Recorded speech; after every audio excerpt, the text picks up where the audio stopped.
I moved into the house on Elm Street last spring. The first thing I loved was the wall of glass in the living room. Floor-to-ceiling panes ran from the fireplace to the back door. Morning light hit the stone floor, my sample boards, my tape measures. The previous owners built a small Japanese garden out back. Gravel lines, a maple, a lantern by a koi pond, a wooden gazebo near the rear fence. The fence was 6 feet and buried in dense bushes, so from the street the house felt closed off. I never felt watched. I liked that. My routine settled fast. Coffee at 7, emails, then fabric pulls across the dining table.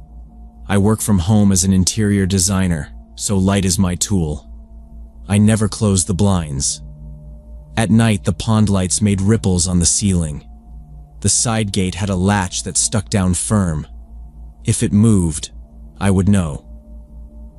I checked it most mornings without thinking. I met a few neighbors.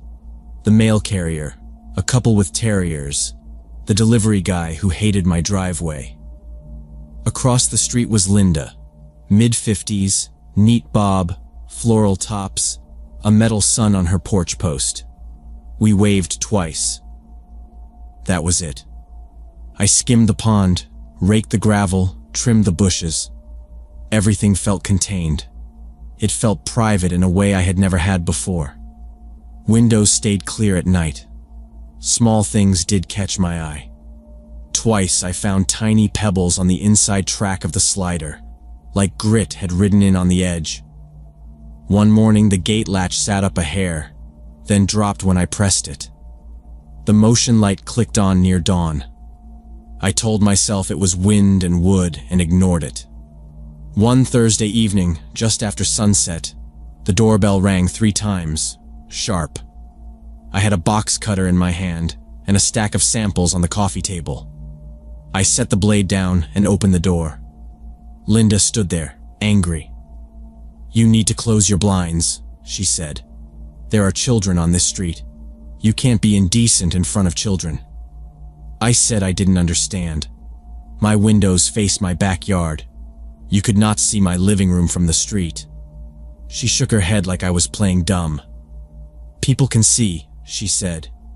"You're exposing yourself." The word hung in the entry. My TV was on mute. The pond filter hummed. Her perfume was powdery. I told her my property was fenced, and the windows looked only at my garden. I said I worked here and needed the light. I didn't want to argue on my doorstep. She stared past me at the glass like it offended her. A breeze moved leaves along the curb. She repeated that I was indecent, said other people were talking.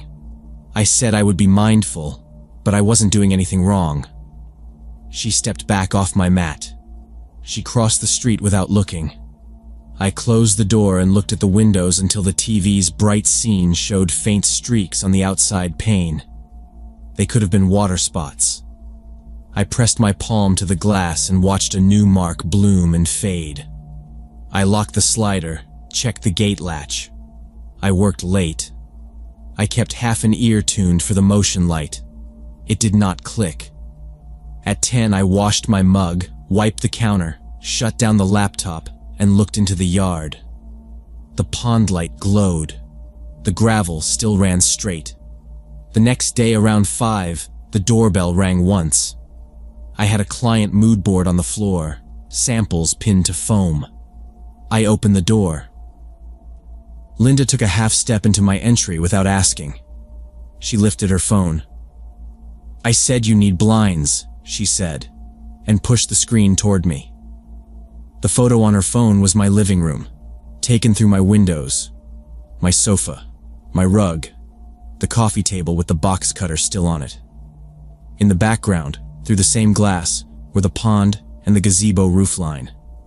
The image was tilted and grainy, but it was my house. "How did you take that?" I asked. "From where?" She didn't answer. She swiped.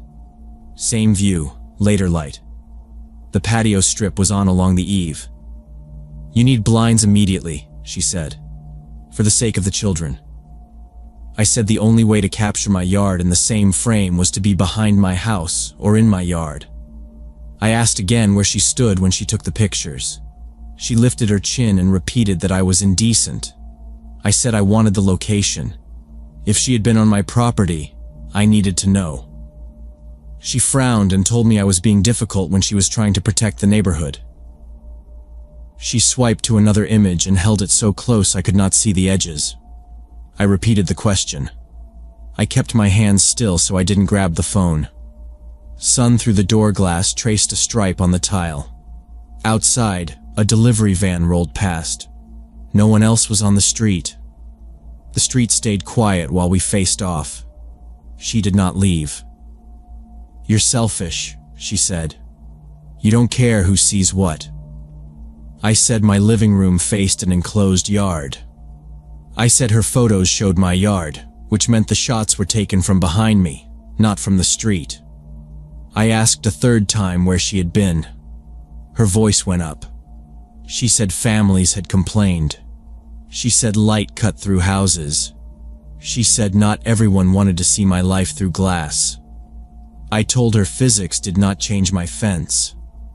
I asked her to answer the question instead of repeating herself. Her cheeks flushed. Her fingers tightened around the phone until the case creaked. Then she pointed the phone at my chest and claimed I was being unreasonable and selfish. I started with public records and old listings. The real estate photos showed the same windows wide open in every shot. Comments on a neighborhood forum from 2 years ago said, "The Davis garden is so pretty on the walk to the bus." I asked the mail carrier if kids used my yard. He said they used to cut through from the side gate to the next street to hit the bus stop faster. The Davis family let them. It saved a minute. It wasn't for me to judge what they agreed to, but it wasn't my agreement.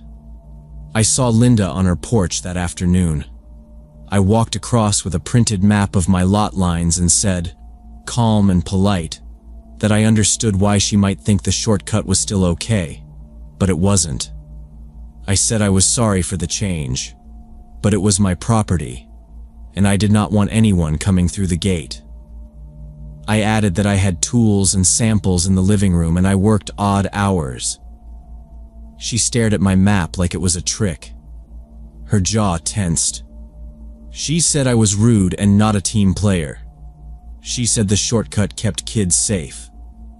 I pointed out the sidewalk ran straight to the bus stop in less than 5 minutes. She said, "I'm calling the police," and turned her back on me. I told her fine, we could talk to them. I ordered a security camera kit that night.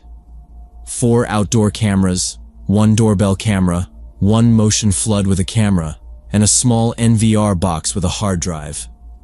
I mounted 2 on the back eave pointing at the pond and gazebo, 1 on the side gate, and 1 above the slider facing the glass. I set the alert sensitive and turned on the microphone. I marked the gate with a piece of tape at the latch so I could see if it lifted. I didn't sleep much. At 3 a.m., an alert pinged. The backyard camera caught a cat moving along the fence. I saved the clip anyway. By noon the next day, the pattern was obvious. At 7:42 a.m., the side gate latch lifted. The tape line moved. The gate opened 6 inches. A person in a denim jacket slipped in and closed it quietly. She crossed my gravel edging and stood in the grass just outside the patio slab. She faced the windows and lifted her phone. She stood still for 1 minute, 38 seconds. The microphone picked up pond water and the faint click of her case. Then she left through the same gate. At 4:11 p.m., the same person came back.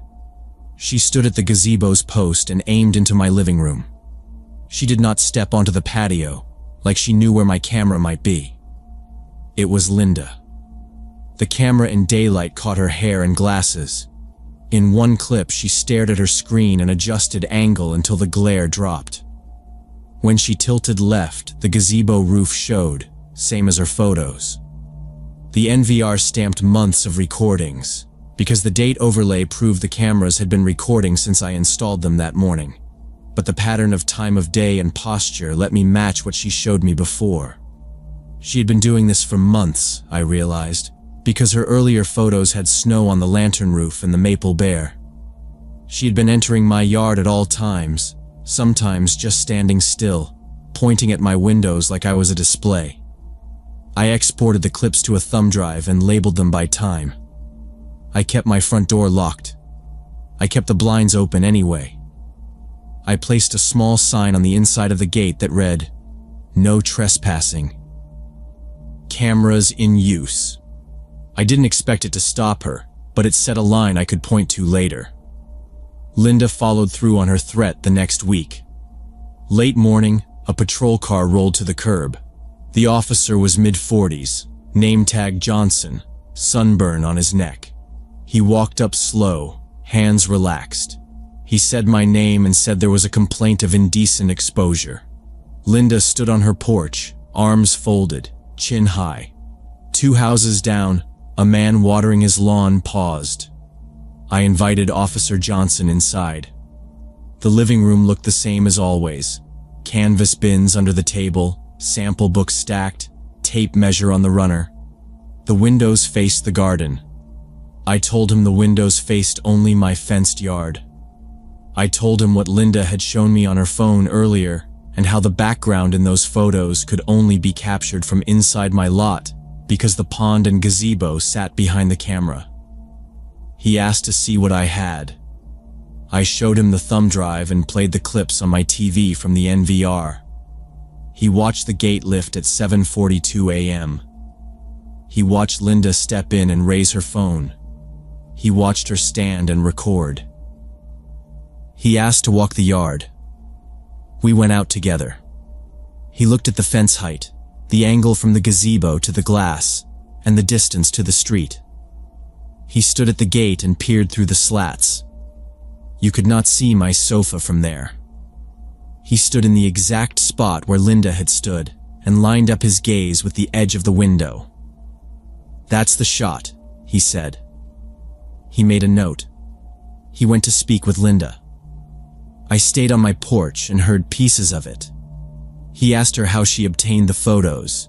She said she didn't have to answer. He asked again. She said she was protecting children. She said I was flashing people. He asked her if she had ever entered my yard. She said no at first, then said the gate was always open before, so she thought it was fine. He asked to see her phone. She refused, then held it out and pulled it back, then handed it over. He scrolled. He asked dates. He asked times. He walked back across to me and asked, quietly, if I wanted to press charges for trespass. I said I wanted it documented, and I wanted the behavior to stop. He called her over. Her face was red. She started talking fast. She called me a prostitute. She said I got surgery to get attention. She said I was running a business out of my house as a front. None of that matched the images in her hand. Officer Johnson told her to stop. He told her the photos were taken from inside my property. He told her she did not have permission to enter. He opened her phone gallery and deleted the album of my living room in front of her. He told her he was issuing a formal warning for harassment and trespassing. He turned to me and said to keep the footage and to call if she crossed onto my property again. He wrote a case number on his card and gave it to me. For 3 days, she stayed on her porch. The cameras recorded only cats and birds. Then the door knocking started up and down the block. She went door to door in the late afternoon with a clipboard. She spent 5 minutes per house. When I took out the trash, I heard my name and blinds and kids. That night, a neighbor I barely knew texted me a photo of a flyer. Protect our children. Petition for window coverings on Elm. The line at the bottom said, Organizer, Linda M. The next week, my business profile online showed 3 new 1-star reviews from accounts with no friends and stock photos. They said I was unprofessional and inappropriate. They said I made them uncomfortable. One said I dressed in a way that was not family-friendly. I screenshot everything. I emailed the platform and filed reports. I added a sidebar on my website with a calm statement about my services and appointment-only policy. I called my past clients and explained briefly that there was a situation with a neighbor and asked them to ignore the noise. They were polite. The mailbox notes started the third week. At first, they were typed. Close your blinds. People talk. Then one in pen. This is your last notice. I installed a locking mailbox with a slot and put a camera on it too. I printed every note and put them in a binder with the dates. I called Officer Johnson and updated the case. He told me to get a lawyer and consider a restraining order. I did. The lawyer's office felt practical. We sat with a paralegal and made a stack. The gate clips, the pond clips, the porch camera clips, the screenshots of fake accounts, the reviews, the flyers, and the notes. We drafted a petition citing harassment, stalking, and trespassing, and requested a temporary restraining order. The courthouse clerk stamped the paperwork and gave me a date for a hearing 2 weeks out. A process server delivered the papers to Linda. The porch camera caught her take them and rip the envelope, then pace in a small circle, then throw the papers on her chair and sit down with her head in her hands. Almost every day before the hearing, she found a new audience. She talked to the dog walker, the high school runners, the lawn guys. She pointed at my house in quick jerks. I kept the blinds open during the day and closed them at night. I moved my desk away from the windows to avoid being part of a show for whoever she gathered. I worked. I set alarms on the cameras and let the system log the quiet. 2 nights before the hearing, my porch camera recorded a hand reaching for the mailbox and pulling back when the lock resisted. The next morning, a note lay on the porch mat under a small rock. It said, "People are watching you." I picked it up with gloves and slid it into a page protector. I recorded the pickup, the envelope, and the time. I added it to the binder. At the hearing, Linda spoke fast and tangled. She said I was a problem. She said the neighborhood had standards. The judge asked her to stick to facts. My lawyer presented the clips and the photos and the notes. We showed the angles, the fence, the timestamps.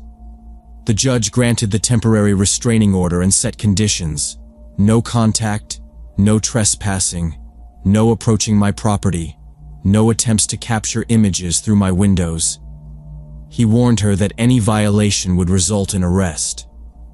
She stared at the table and did not look at me.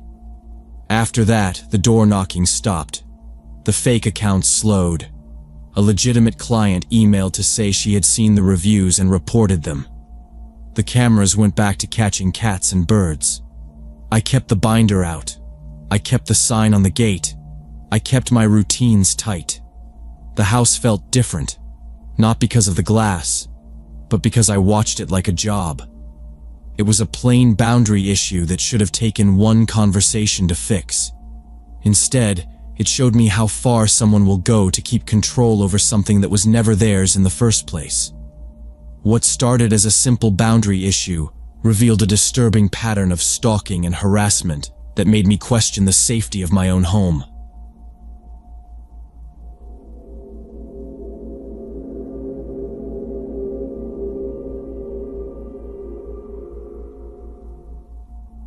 When I was 11, thunderstorms kept me awake. In late summer, they rolled over Omaha and shook our walls all night. Lightning flashed every few seconds, lighting the backyard blue. I gave up on sleep around 1, closed my bedroom door, and turned on my old Nintendo. The TV hummed and cast a glow on the carpet. I sat cross-legged and tried to ignore the storm. The controller cord tugged at my knee. Rain hammered the screen in my window like gravel. The house smelled like wet dirt. Every time lightning hit, the TV showed my face for an instant. I paused and rubbed my eyes. The thunder moved off and came back like footsteps.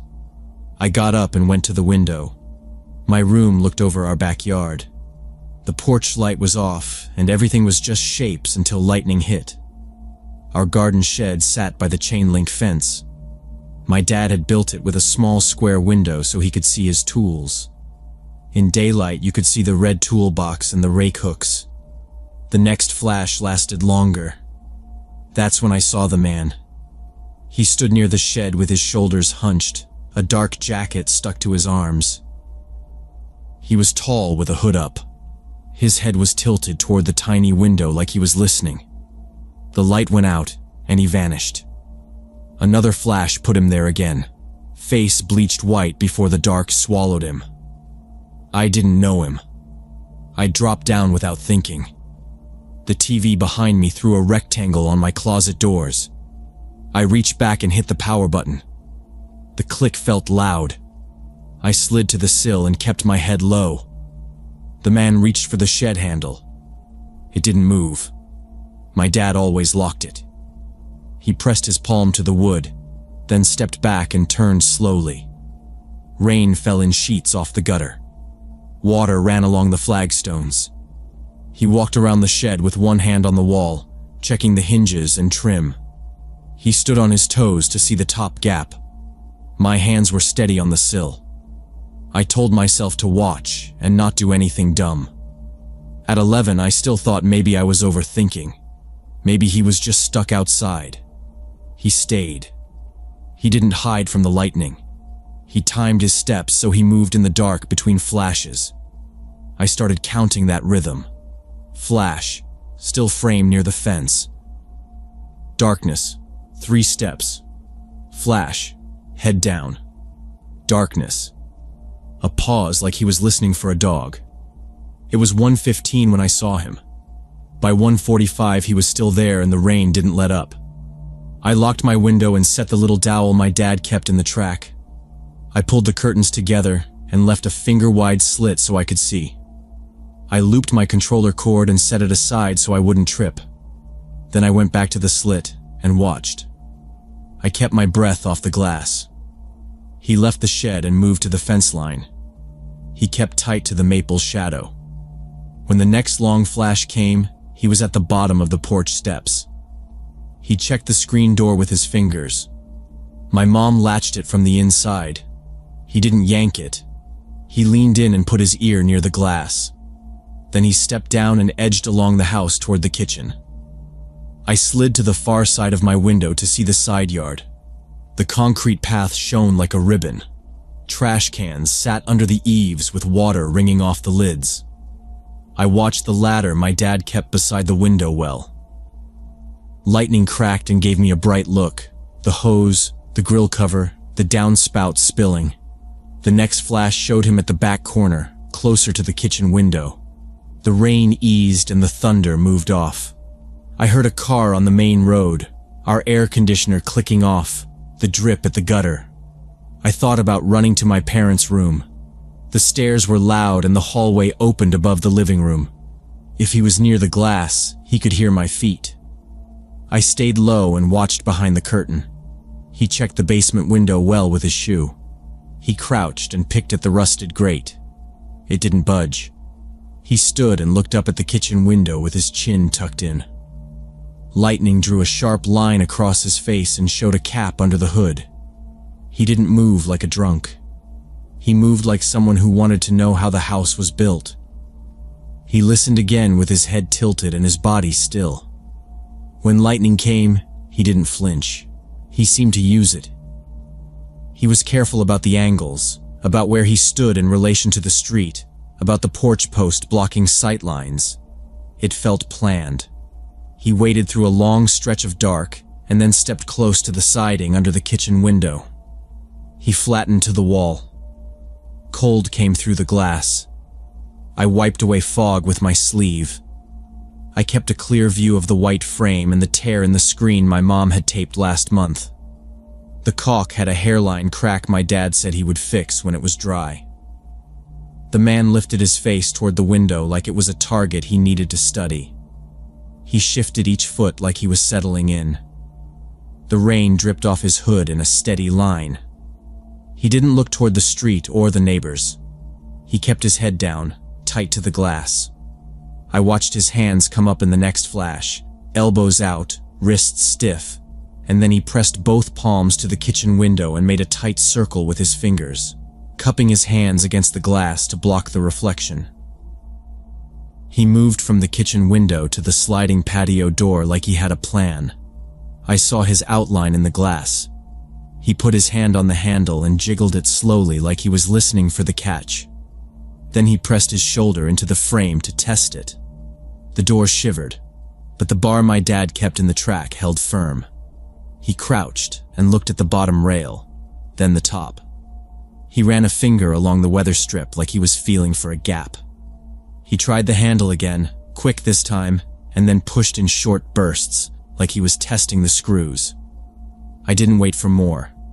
I slid away from the window, picked up my controller so it wouldn't click under my foot, and opened my bedroom door as careful as I could. The hallway was dark. The carpet was thick and hid my steps, but the stairs creaked if you didn't choose the right edge. I kept to the side and held the rail. Lightning lit the stairwell and the family pictures for a second. I paused and listened. The house groaned and the rain slapped the glass. I heard the little rattle of the patio door again. I moved faster. I went into my parents' room and put a hand on my dad's shoulder and shook. He woke with a jerk, and I whispered, "There's a man at the back door." My mom sat up. Dad was already reaching for his phone on the nightstand. He didn't ask me to repeat it. He thumbed 911 and spoke low. He asked for police, gave our address, said there was an intruder at the patio. He hung up and said, "Stay in here. Lock the door. Don't move." He put on his shoes without socks, grabbed the big black flashlight from the dresser, and slipped a jacket over his t-shirt. He didn't go through the kitchen. He went out the front door. I heard the deadbolt turn and the door ease shut. I went to their window and pushed a slat in the blind to see the front lawn. The rain had eased a little and street water ran in a line by the curb. I saw his flashlight come on at the porch, a tight white circle on the steps. He went down and around the side yard where the trash cans were, aiming the light low to the ground. I left the window and locked the bedroom door and stood with my mom. We listened. The storm drummed on the roof and the gutters.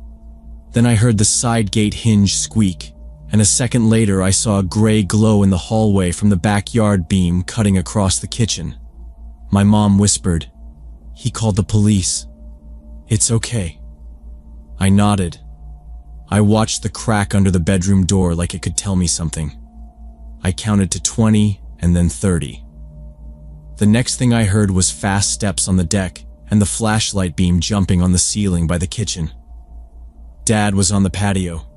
He swept the light across the glass, across the table, across the grill cover. He opened the slider an inch and said, "Hello?" into the rain. He stood there and listened. The yard was empty. The man was gone. The beam slid to the fence line, then to the shed, then to the side yard again. Nothing moved.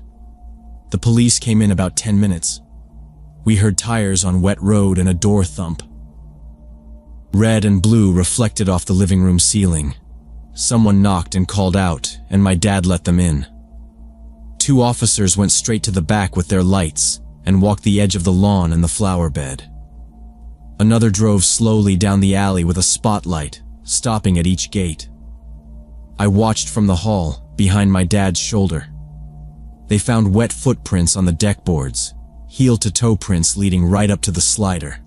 You could see the water darken the wood in foot shapes. A pair of prints sat turned sideways at the kitchen window, exactly where I had seen him stand. The officer measured a shoe with his hand and said it looked like a 10 or 11. He shined on the shed and tried the lock. The shackle had fresh scratches. The latch plate had a nick in the paint that wasn't there last week. Officer Martinez took notes and asked my dad for the timeline. He asked me what I saw and which way the man moved. I told him about the shed first, then the basement window well, then the kitchen, then the slider. He looked at the prints and nodded. He said, "We've been looking for someone like this. Several attempts in the last month, all in storms. He said the guy checked fences, sheds, basements, then windows. He said the noise let him cover his mistakes. Patrol cars rolled down the block with lights off and spotlights moving across yards. We watched one officer talk to the neighbor across the alley under a porch light. The rain weakened to a spray. My dad made coffee he didn't drink. The house smelled like wet jackets and mud. Mom sat on the couch with a throw blanket around her shoulders.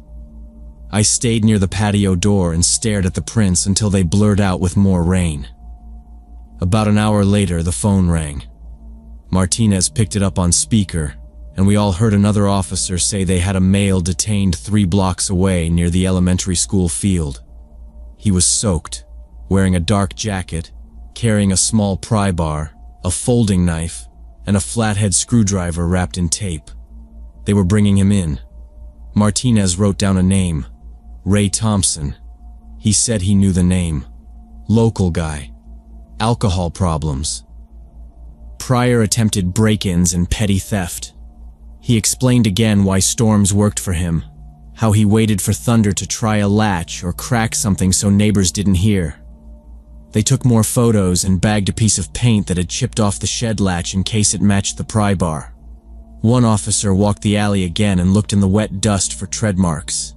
Then they cleared the house, checked each door and window, told us to keep the bar and the slider overnight, and left a card. Martinez said they'd call with updates and told my dad to call if anything else looked off. A week later, we heard the formal charges. Attempted burglary. He pled out. The judge gave him 6 months in county and mandatory alcohol treatment after release. My dad read the notice at the kitchen table. We didn't talk much about it. My parents had a security company out by Friday. They put contacts on every window and a panel by the garage door. We got a motion light over the patio that snapped on, even if a raccoon skittered the fence. My dad kept the flashlight on the dresser after that and added another bar to the basement door. The shed got a new lock and a heavier hasp. On storm nights after that, I didn't play Nintendo late. I shut my blinds and checked the dowel in the track and listened to the weather like it could tell me what was coming. If thunder rolled, I watched the clock and the windows. I kept my steps light on the stairs. I paid attention to small things, like how the air felt colder near the glass or a drip that changed speed. People say kids imagine things. That night wasn't imagination. It was simple, visible steps. A man at a shed, a man at a window, a hand on a door. He was almost in. That was the part that stayed with me. If the bar wasn't in the track, if I hadn't looked out at that moment, if my dad had slept 10 minutes more, the slider would have eased open and the kitchen tile would have clicked under wet shoes. Years later, I still think about that circle of his hands on the glass and the way he tested the frame like he was checking a blueprint. I think about the footprints drying on the boards and how they lined up with my view from the hallway. I don't try to dramatize it. It was just a man and a house and a storm. He used the weather. We used locks and a phone. I was 11, but I recognized the pattern fast enough to act. That became a habit. I trust the small signals now. I don't argue with the feeling that something is wrong. It isn't fear. It's a checklist. Window locked, door barred, porch light on, keep quiet, call for help, watch. And when the sky turns the backyard into a flash photo and the gutters roar, I remember the angle of his shoulder on the glass and the way he cupped his hands to see inside.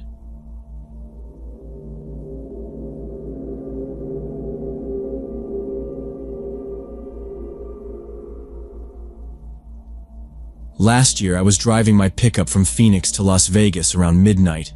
It was a routine run, quieter than daytime. The desert pressed against the glass. The AC rattled in my old truck. Gas station coffee sat in the cup holder. Sunflower seeds were on the passenger seat. The road ran dark and straight, reflectors blinking like metronomes. I kept a few miles over the limit and held it steady. A gray sedan showed up in my rearview mirror not long after I passed the last busy exit. 2 steady headlights, nothing flashy. It sat back there at a polite distance and stayed put. I didn't give it a second thought. That stretch gets late traffic. Truckers, people in rental cars, workers deadheading home. The lane lines hummed under my tires. The green sign slid past, and I chewed seeds and spit into a cup. The night felt normal, just empty asphalt and the quiet rumble of the engine. After about an hour, the car was still there in the exact same spot behind me. The distance looked fixed, like someone had measured it. About 50 feet. I nudged my speed up and watched the mirror. The sedan rose with me and reset to the gap. I eased down. It sank with me and still held 50 feet. It wasn't drama. It was precision, like a tape measure between us. We came up behind a slow semi on a long grade. The left lane was wide open. I slipped off the gas and settled behind the trailer. The gray sedan did the exact same thing. It could have gone left and around both of us. It didn't. When the road leveled and I signaled to pass, the sedan signaled too. When I slid back right, it slid back right. That's when I paid close attention and a cold feeling showed up. I flipped the mirror to night mode and back, trying to catch a clean look at the driver through the glare. No luck. I saw a pale dashboard and a shape at the wheel. No phone glow, no movement, no change. I ran through simple reasons to explain it. Tired driver, cruise control, someone nervous about passing at night. Then I tried a lane change that made no sense, just to see. I moved left, waited 10 seconds, then moved right again. The sedan copied me as if we shared a steering column. I told myself to be calm and watch the road. My eyes went mirror to lane to shoulder and back again. The desert was flat and black, with low hills like sleeping animals on both sides. A coyote blinked from the gravel and vanished. The radio felt too loud, so I turned it down until it was only a murmur. The left lane stayed mostly empty, clean and inviting. The gray car never touched it unless I did. Every move I made, it matched. The distance didn't change. 50 feet. Always 50 feet. I decided to test my suspicion properly. I started making random lane changes that a normal driver wouldn't mirror. I signaled left, moved over, held for a count, then signaled right and tucked behind a tanker. The sedan mirrored me exactly, blink for blink. I drifted a hair toward the shoulder before committing to a pass, then punched the gas to clear 2 rigs in a row. The sedan did the same pass, same timing, same settle. It never tried to pass me, never faded back, never chose a different path. I kept it up. I used clusters of trucks like a maze and threaded through their gaps. I accelerated harder than I liked, and then eased back down in stages. The gray car kept perfect pace, like a metronome glued to my bumper. It swelled in the mirror when I sped up and dropped back when I slowed, always refinding the same space. No horn, no flash, no gesture. It felt less like a person, and more like a rule was controlling it. Stay behind him, hold 50 feet, do what he does. 30 minutes slid by like that. My dash clock rolled past 1 in the morning. The highway opened long and straight. A faint dome of light showed far ahead. I pretended to take an exit. I drifted toward a ramp until my tires whispered on the dots, then eased back. The gray car shaded toward the ramp when I did, and eased back with me. I tried it again at the next ramp. Same result. It felt deliberate, not lazy and not random. I couldn't see their face through the windshield, but I could tell their attention was locked on my truck. The head stayed level.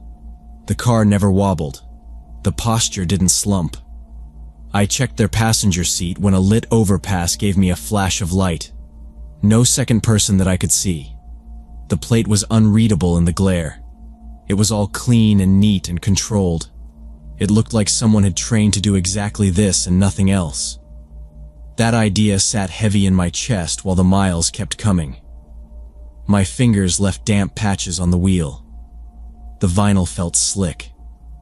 I wiped one hand on my jeans, then the other, and kept my inputs small. I thought about tapping the brakes to force a choice, but I pictured a rear end in the dark or a road rage mess. I thought about flooring it, but my old truck hates the high 90s, and there were no shoulders. I kept testing without being stupid. I leaned into steady speed changes instead. I took 2 miles to creep up, 2 miles to creep down. Each time the gray car adapted without lag and landed back on that same invisible mark. I moved close to the right line for a minute, and then to the left line for a minute. It matched both positions like a shadow. The left lane stayed open and black. The driver refused to take it.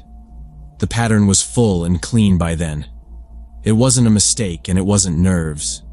It was copy and follow, nothing else. The last test was simple. I eased off the gas and let the truck coast without touching the brakes. The left lane was empty. The road ahead was clear.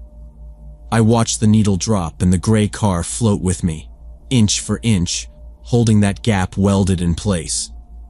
My hands sweated on the wheel as the truth finally clicked, and I realized this was intentional stalking behavior. I took the next exit that promised a small town. The sign showed a gas symbol and a diner fork. The ramp curved down into a darker road lined with scrub and a broken fence. The gray sedan rolled off the interstate right behind me. No hesitation. I kept going because turning back onto the highway felt worse. I watched for neon or bright lots. I saw a few dim streetlights and a billboard with half the bulbs out. The road angled away from the highway and dipped under a short bridge. I expected a main street with a station on the corner. Instead, the lane markers got faint and the poles got farther apart. The map app on my dash was useless without service. The only light came from my headlights, and the glass windshield reflected my own face back at me. The sedan stayed at the same 50-foot mark. I tested my brake lights with a light tap to see if they reacted. They eased with me and kept the leash tight. No other cars were around. The road bent right past a field with a dry irrigation ditch. I took the turn because going straight looked like a dead end with a chain-link gate. The sedan turned right too. After that, there were no houses, no porch lights, just open land and small trees hunched low from wind. The two-lane narrowed to cracked asphalt. The center line vanished in broken yellow dashes, then nothing. I kept speed steady to avoid a breakdown on bad pavement. Gravel kicked at my fenders. I scanned for a gas station canopy or a diner sign. Nothing. I checked for a cell bar. 0. The phone said, "No service," in small letters. I tried raising it high like an idiot, then put it back. The sedan's headlights ran in my mirror like twin holes punched in the dark. I took another right when a sign pointed to County Road 8. Smaller road, maybe a loop back. The sedan followed. I pictured a trap at a hidden turnout. I kept space around me and watched the shoulders for anything parked. The shoulder narrowed to dirt ruts. The asphalt turned to a patchy layer with weeds pressing through the cracks. The truck bounced and rattled. I slowed to avoid blowing a tire. The sedan slowed in the same way. No horn, no lights flash, just steady.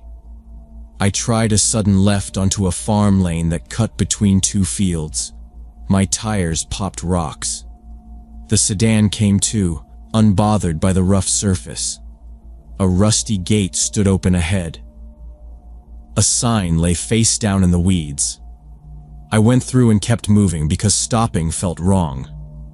The sky looked bigger out here, and the highway noise was gone. It was only engine, tires, and occasional animals moving in the brush. The sedan stuck behind me like it was connected by steel cable. I had no plan except keep moving and don't dead end. I checked the fuel gauge. It leaned closer to a quarter tank. I worked the next set of turns faster, choosing random directions, swinging left onto a gravel connector and then right onto a paved strip that climbed a little hill.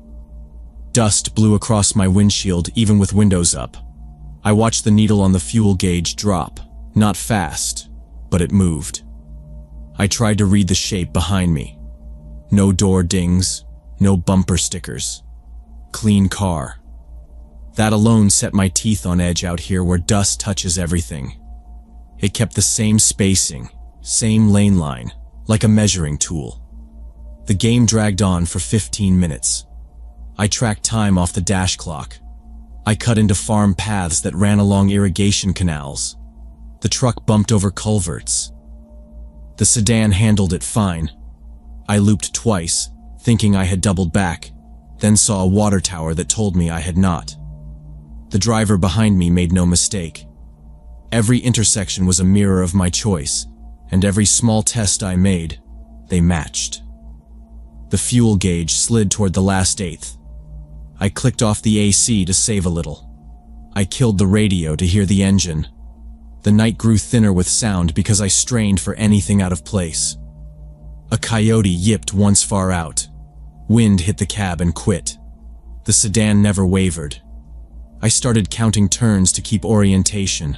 Left, right, right, straight, right.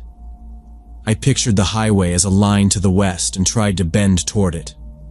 The road ahead split near an old barn with a sagging roof and a rusted tin ridge cap. One door hung crooked, and weeds shoved under the boards. A dead tractor sat half-sunk by a fence. The fork came at a shallow angle, 2 asphalt strips with grass down the center. I took the right because the stars looked more open in that direction, and I guessed the highway was that way.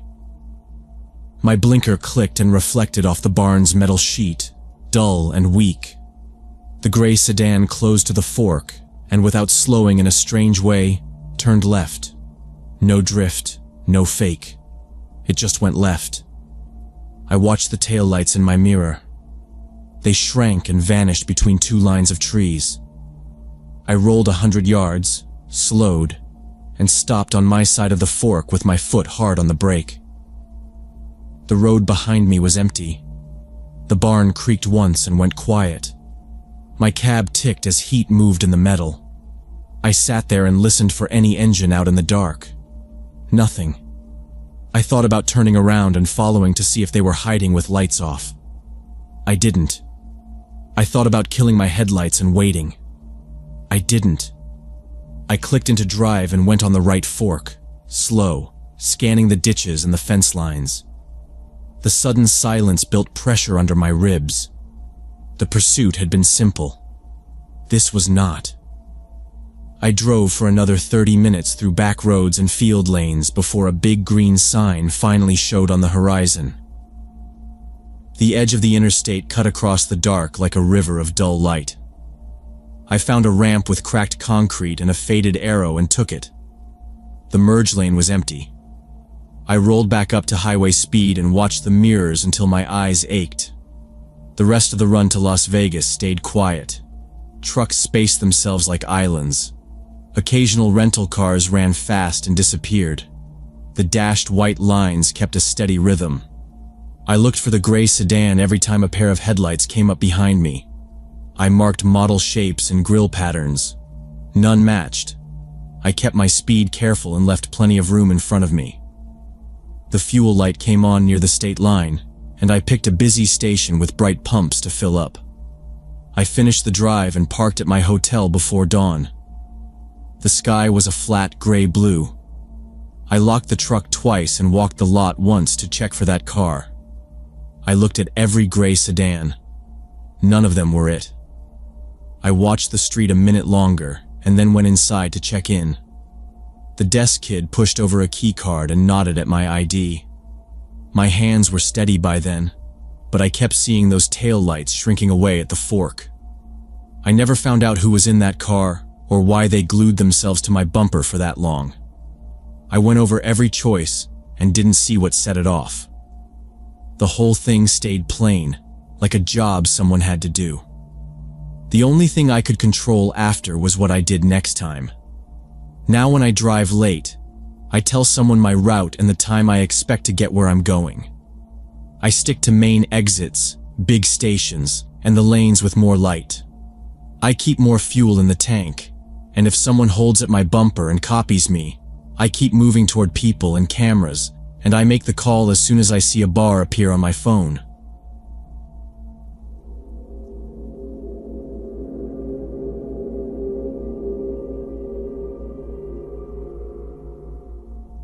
When Noah started that genealogy project senior year, I thought it was just another excuse to skip practice. He liked old records, old names. He dug through school databases and ancestry sites at lunch. One day he slid his Chromebook toward me and said he found my last name in an old newspaper. The headline was from 2002 about disappearances in our town. The main suspect had my last name. 4 people, all between 2001 and 2003, last seen near the industrial area. That was where my dad's auto repair shop used to be. The article said police suspected my Uncle Frank, but never had enough to charge him. After that, the case went cold. Noah kept saying it was probably a coincidence. There are a lot of families with the same name as mine. But the dates bothered me. Those years lined up with my early childhood. I remembered the smell of hot rubber and the clang of impact wrenches, the cracked asphalt outside the bays, the freight tracks behind the fence. Faces I couldn't fully place moved through my head like quick shadows. I wanted to shrug it off, to laugh at myself, but I couldn't. Something about that headline sat under my skin. We printed the article in the library after school. The toner left gray bands across the page. I stuffed the sheet in my backpack and walked home the long way so I could pass the old industrial road. The buildings were low, square blocks of concrete with faded logos. My dad's old shop was still there, the windows painted black from the inside. A rusted sign hung crooked from 2 loose bolts. I stood on the sidewalk with my backpack straps digging into my shoulders and listened to trucks downshift on the highway. I didn't go closer. I told myself I'd just look into it a little. Then I told Noah I wanted to research more. He shrugged and said he'd help. I said I could do it. Part of me didn't want to know, but I decided to research further anyway. I started going to the town library after classes and on weekends. It was quiet and smelled like dust and copier paper. The librarian showed me the microfilm machine and the drawer of old reels. I spent weeks rolling through years of police blotters and local articles, my eyes going watery from the flicker. When my friends went to games, I went to the archive room. I made a list in a cheap spiral notebook. Names, ages, dates. I checked them twice. All 4 victims were young adults. 2 men, 2 women. Each had been reported missing by their families. Each had been seen near our family's garage before they disappeared. One was a parts runner who made deliveries on Friday afternoons. One worked at a sandwich shop nearby and used to eat lunch on the curb in the shade of the body shop next door. A witness saw her talking to a man outside the bay doors, and then never saw her again. A third had broken down at the corner by the freight tracks. A tow ticket in the paper placed him at our shop that same evening. The last one parked her car in the cul-de-sac behind the warehouse and left her purse on the passenger seat. The police reports were worse than the articles. They were clipped and precise. They talked about the industrial lots, the pallets stacked along the alley, tire piles that held rainwater and flies. One line said officers observed suspicious stains in the rear service bay. Another said there was disturbed soil behind the property near an old oil pit. The reports added that a search warrant was denied for lack of probable cause and better documentation. Photos were mentioned but not attached. I copied every page I could get. The copier light stuttered across the glass, and the machine spit out warm paper. My hands shook more the longer I stood there. My Uncle Frank's name came up over and over. He'd been questioned multiple times. He had alibis. The alibis were provided by family, including my father. The wording in the reports made me stop and read lines twice. It said Frank was on a fishing trip the weekend one of the men vanished. It said he was at a family cookout during another. It said he was homesick when the girl from the sandwich shop didn't come back from lunch. Every time there was a note about timelines, a note about phone calls from our house line, a note about records that were incomplete or missing. I kept my head down at home. Homework at the kitchen table, dishes, chores. My dad worked long hours at a different shop across town now. He came home smelling like coolant and smoke. The old garage by our house had been closed as long as I could remember, just a low cinder block place half hidden by a fence and sumac. Nobody talked about it. When I asked my mom once why we never cleaned it out, she said it was full of junk and unsafe. I didn't press. I folded the copies and hid them under a stack of binders in my room. The next weekend I went back to the library and kept reading. I found small items in the back pages. Families holding candlelight vigils. A brother saying his sister was not the kind of person to run away. A detective quoted as saying they were following up on tips, but asked the public for patience. An opinion column mentioned the fear around the industrial district, how people stopped walking there after dark. It also mentioned how small-town gossip could ruin a man's life without proof, and named my uncle without naming him. It felt like not mine. I realized I had to investigate the old garage that had been abandoned behind our house for as long as I could remember. The garage behind our house had a warped metal door and a padlock that looked older than me. The windows were filmed over with dirt and spider webs. Inside, I could see vague shapes, hoods, shelves, a tire rack. I found a crowbar in our shed and went back when the street was quiet. The padlock had a brown scab of rust around the shackle. I wedged the tip of the crowbar under it and leaned my weight.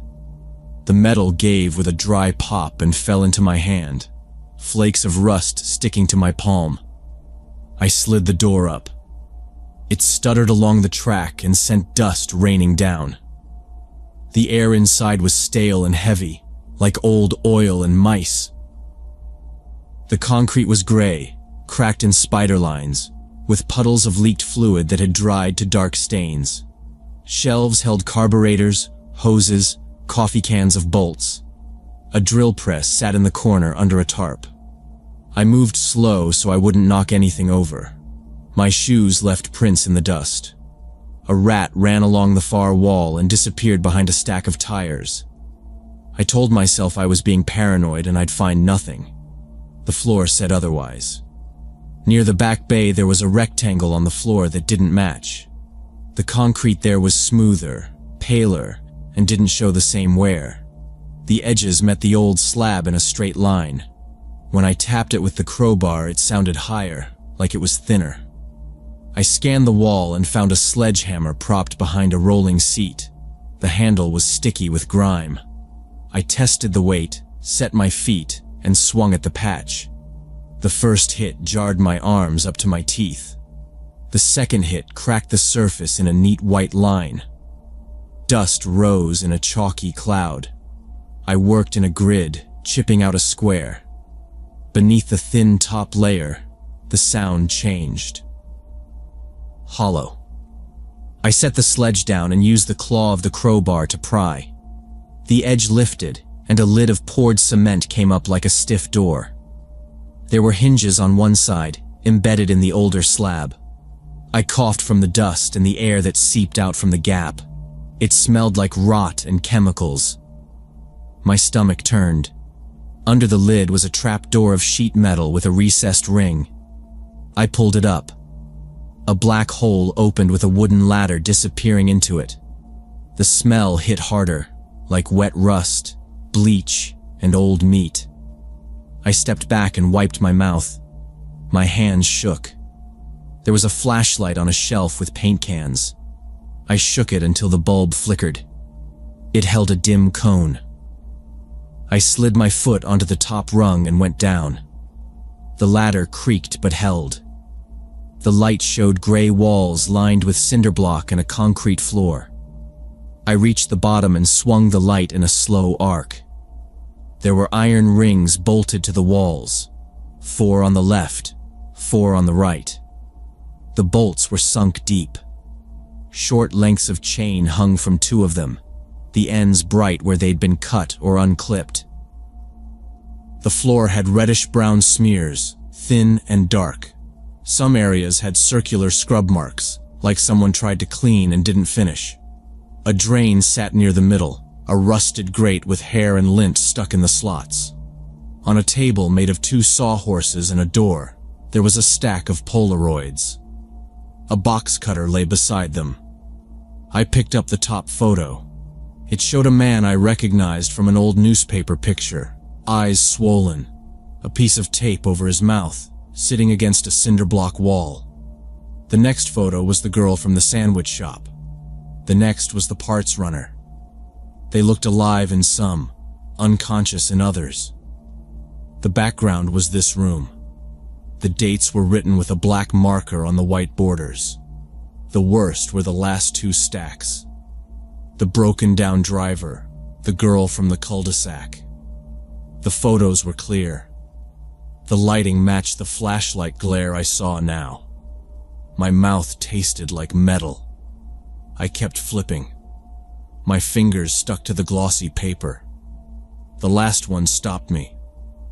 The date written on it was yesterday. The picture showed Noah tied to a chair, wrists taped to the arms, a bruise under his eye. He was looking straight at the camera, pupils blown, lips parted. The door in the background was the trap door I had just opened. I dropped the stack. Polaroids slid across the floor and fanned out. My breath came hard. I turned and went up the ladder fast, almost slipping on the second rung.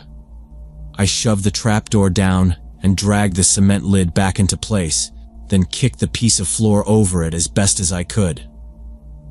I ran out of the garage and pulled the big door down until it slammed.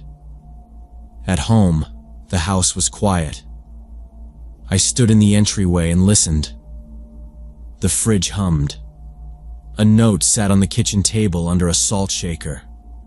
It was on a tear-off pad with our shop's old logo. The handwriting was my father's. Some family traditions are more important than friendship. Dad will pick you up after school tomorrow. We need to talk. I read it twice. My chest felt tight, but my head was clear. I took the note and the Polaroids I had stuffed under my hoodie. I packed my backpack with the copies from the library and my notebook. I left through the back door. I didn't go back home that night. I went straight to the police station with everything I had. The lobby was lit with hard fluorescent lights. A woman behind glass asked what I needed. I said I had evidence about the old disappearances and that someone was in danger right now. I set the Polaroids on the counter and slid the most recent one to the slot. She picked up a phone without looking away from me. 2 officers took me to a small room. I laid out the photos and the copies of the reports.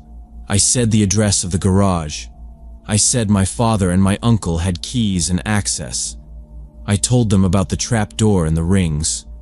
One officer kept his arms folded and watched me carefully.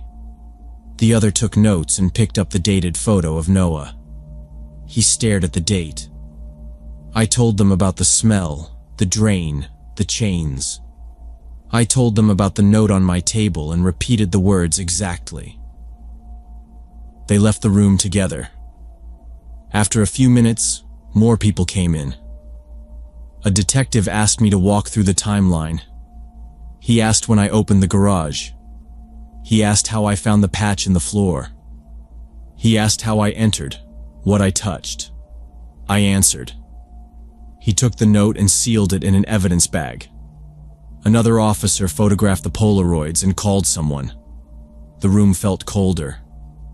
A sergeant came in and told me to wait there and not leave. They organized fast. I heard people moving down the hall. Radios crackled. The detective came back and said they were going to the property, that paramedics were en route. He asked if there was any other entrance. I said no. He left. I sat on the plastic chair and counted the drop ceiling tiles and kept my hands flat on the table. The clock on the wall moved slow. It didn't take long before word came over a radio that they were on scene. Then more voices. Then the detective came back and said they'd found a hidden space under the floor, and that there was a person alive downstairs but in bad shape. He didn't say Noah's name. He didn't have to. He left again. Minutes later, an officer came in and said they had recovered remains from an area near the drain, and that the medical examiner had been called. He asked if I needed water. I said yes. He brought a paper cup and sat it in front of me and left. When they brought me to the station lobby, I saw the paramedics moving fast through the glass doors with a stretcher. A blanket covered a figure up to the chest, tubes and tape, oxygen mask. A hand hung off the side, and a knuckle had the same scar Noah got from slipping on our porch step in 8th grade. The gurney rolled into the night. I stood still and watched the doors slide shut. Officers picked up my father and my uncle within hours. There were blue lights on our street. I wasn't there. I was still at the station. A detective told me they were being questioned. He said they had enough for a warrant, and then more than enough after they found the basement. The detective asked if anyone else in my family had ever mentioned a downstairs room. I said no. He asked me to sign a statement with what I'd found and when I found it. I did. Sometime around dawn, I was told they had both talked. My father and my uncle said the family business started with my grandfather in the 1970s. The auto shop was the front and the cover. They kept the downstairs space hidden for decades. When the old shop closed, they used it less, then more again. They said it had rules. They said they kept it in the family. They sounded like they were explaining a schedule. I listened without speaking until they stopped. An officer wrote and wrote. The investigation pulled everything up. They found the remains of the 4 people from the old case behind our property, in a trench that had been poured over and then dug again. In the basement, they tagged tools, tape, the box cutter, the iron rings. They pulled hair from the drain and sent it to the lab. The walls had scratches and lines that lined up with the rings. The Polaroids were bagged and logged. The dates on the backs matched the windows of the disappearances. Mine were now evidence and not mine anymore. Noah was alive but in critical condition. They said he had fractures and dehydration and a concussion. I wasn't allowed to see him. His parents were notified and went to the hospital. An officer sat with me until afternoon. I gave them every copy I had from the library. I showed them the notebook with the names and dates. They asked for my phone, and I gave it. They returned it later and told me not to answer unknown numbers. It didn't end with 4 victims. As they searched old records and the property, the number grew. They found items that matched missing person reports going back decades. Wallets, keys, a necklace. At least 12 victims over 3 generations. The report said, at least, and the detective said that meant they were still counting.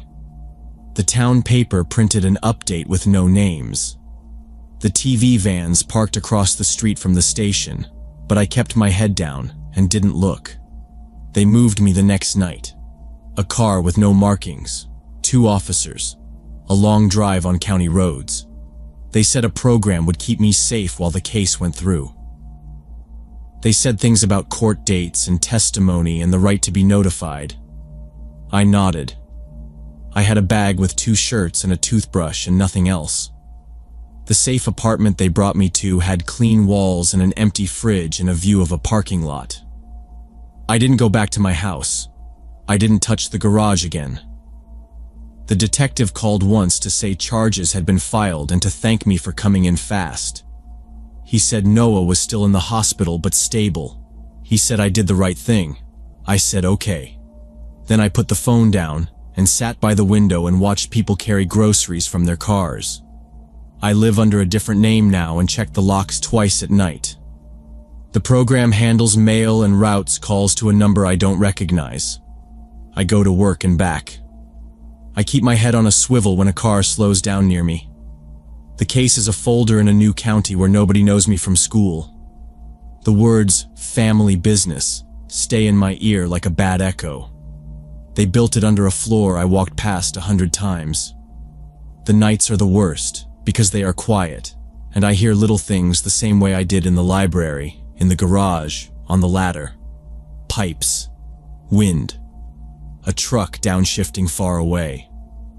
I think about the iron rings in the drain and the stack of photos. I think about the dates written in marker and how fresh ink looks when it dries.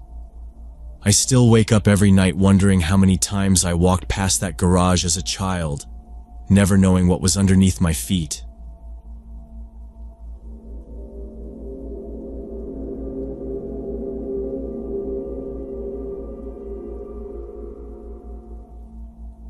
I met Brandon at a coffee shop downtown when I was 33. He was 25 and had a neat haircut, clean sneakers, and a shy grin. I was reading a paperback at the window. He asked if I liked it. We talked about books for almost an hour, our cups leaving wet rings on the small round table. He liked crime novels and said he read on the train to work. I told him I liked memoirs and anything about how people sell ideas. The place smelled like roasted beans and bleach from a fresh mop. When we were done, we exchanged numbers and said we should meet again. We agreed to meet for lunch the next weekend at a busy cafe near the courthouse. I picked it because it is always crowded and parking is easy on Saturdays. The chalkboard out front listed soups and a pie of the day. Inside, silverware clinked, plates hit bus tubs, and the espresso machine hissed in waves. Brandon waved me over to a two-top against the brick wall. He stood to hug me, then sat and pushed a water glass toward me like a small gift. The date started normal. We traded the basics. I told him about my marketing job, the client who sold lawn tools, and the new ad buy that needed to go live Monday. He told me about tech support at a small software firm, and how he liked the feeling when a frantic caller calmed down. He asked about my commute, my favorite apps, if I ever wanted to freelance. It was easy and steady. We shared a plate of fries. He said he didn't usually eat lunch, but he would today. About 30 minutes in, the shift happened. He leaned forward and asked if I preferred older men or younger men and why. I shrugged that it depends on the person. Then he asked how many partners I'd had. I smiled and said, "First dates are not for numbers," then asked if he hiked any of the local trails. He nodded, then asked if I liked rough or gentle. He watched my face like he was waiting for a password. I set my fork down and told him my hobbies were hiking and cooking, not questionnaires. I described a trail with switchbacks and a creek with flat rocks. He listened, then asked if I ever filmed myself, or if I would for someone I loved. I told him we were strangers, and to please keep it respectful. I asked about his family. He said he had one sister and a mom who lived outside the city. He took a breath, then asked if I liked being told what to do. I changed the subject again. Movies, music, weekend chores, travel. Each time he let the new topic float for a minute, then he pulled it back to sex like he had a magnet in his hand. He asked if I had a safe word. He asked about places in my apartment. He kept his phone face down by his menu. He tapped the edge of the table with one finger when I talked. He smiled, but the muscles around his eyes did not move. The waiter came by to refill water. I asked for extra napkins just to break the rhythm. Brandon thanked him, then asked if I was on birth control. I said that was private and that he needed to stop. He said he was only being honest and wanted me to be honest too. I watched the door swing while people came and went. The room stayed normal. Our table did not. My shoulders were already angled toward the exit. I checked the time on my phone and told him I needed to go. I had errands and a client call. I moved my chair back and reached for my bag. He asked if he had made me uncomfortable. I told him yes, and that I had tried to change the subject many times. I stood. When I said I needed to leave, Brandon reached across the table and grabbed my wrist. His grip was firm. His fingers wrapped the bone and the edge of the table pressed into my stomach. I tried to pull back, but he held on and leaned, making a small scraping sound with his chair. I kept my voice low and clear. I told him to let go. He shook his head once. He said he could be good if I gave him another chance. He said I was the woman of his dreams. His eyes filled with tears until the edges went pink. He said he couldn't let me go because we were meant to be together. The water glass trembled near his elbow. A couple at the next table looked over, then went back to their food. I told him again to let go. I twisted my wrist the way they teach in those short safety videos, turning my thumb toward the gap in his grip. It worked on the second try. My chair legs scraped hard on the floor as I stepped back. I took my bag and moved sideways out of his reach. He reached after me with an open hand and said, "Please." I did not answer. I went past the dessert case, past a server balancing 4 coffee cups, and pushed through the glass door. Outside, the heat hit my face, and the street noise wrapped around me. I walked fast along the sidewalk toward the municipal lot behind the block. My keys were already hooked between my fingers. A bus rolled by and blew warm air across my knees. I kept my head up and my pace steady. I passed a mural of sunflowers, then turned into the lot between 2 brick buildings. Before I left the lot, my phone rang. Brandon's name showed with the cafe number. He was calling from the restaurant. I declined the call and drove home. The first message came before I got home, a long paragraph about how he felt a rare connection. By the time I parked, there were 11 more.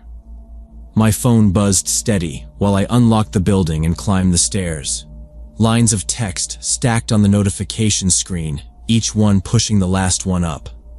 I set the phone face down on the kitchen counter, turned on the light, and filled a glass of water.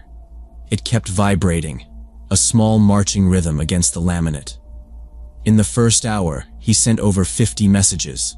They were love declarations, then apologies, then questions he called innocent. He said we were perfect together. He asked why I had overreacted. He said he had never felt this way. He asked what kind of ring I liked. I blocked his number. The buzz stopped. I put the phone in a drawer and tried to start laundry. When I checked 10 minutes later, there were 2 missed calls from a number I did not know. Then another call from a different number. Then a text. "It's me. Please don't block this new one." By late afternoon, the count climbed. He started sending messages about our future. He wrote that he wanted 2 kids and gave them names. He described a house with a white fence, a dog, and a grill for weekends. He said we would host every holiday, and my parents would love him. He said he already knew which month we should get married and where. He sent a link to a venue he liked. He told me what my dress should look like. He attached a photo of a ring he saved. Then he sent one line, "Answer, or I can't live." A minute later, "I will do something bad if you keep ignoring me." The phone rang again. Different numbers. No caller ID. I ignored them. Voicemails stacked up. In one, he was sobbing, air catching in his throat. "Please, I'm trying to be good," he said. In another, his voice was flat and slow. He said, "You don't understand what you're doing to me." He followed with more texts from yet another number. He wrote detailed plans about setting up a nursery. He listed furniture and paint colors. He included a photo of a crib from an online store. He said we could start looking at houses this week. By evening, the count went past 100 messages. He sent photos of parks where he wanted to take our kids. He sent a menu from a restaurant he chose for our engagement dinner. He sent a draft for vows. The next 3 messages were about hurting himself and how it would be my fault. Then he circled back to love notes and pet names as if he had not typed the threats. He switched to caps, then back to normal, then a string of heart emojis, then a photo of his wrist with a red mark and the line, "See what you did." Another voicemail came right after that. He was crying hard. He begged me to call him back. He promised he would change everything I wanted. I took screenshots of the threads and saved the voicemails. I turned on Do Not Disturb and added my parents and 2 friends as allowed contacts. He still found new numbers to reach me. Calls arrived every 3 or 4 minutes, then 2 at the same time. The phone heated up in my palm. I set it on a ceramic plate to keep it cool. I ate toast over the sink because I didn't want to be more than a few feet from the charger, watching the count.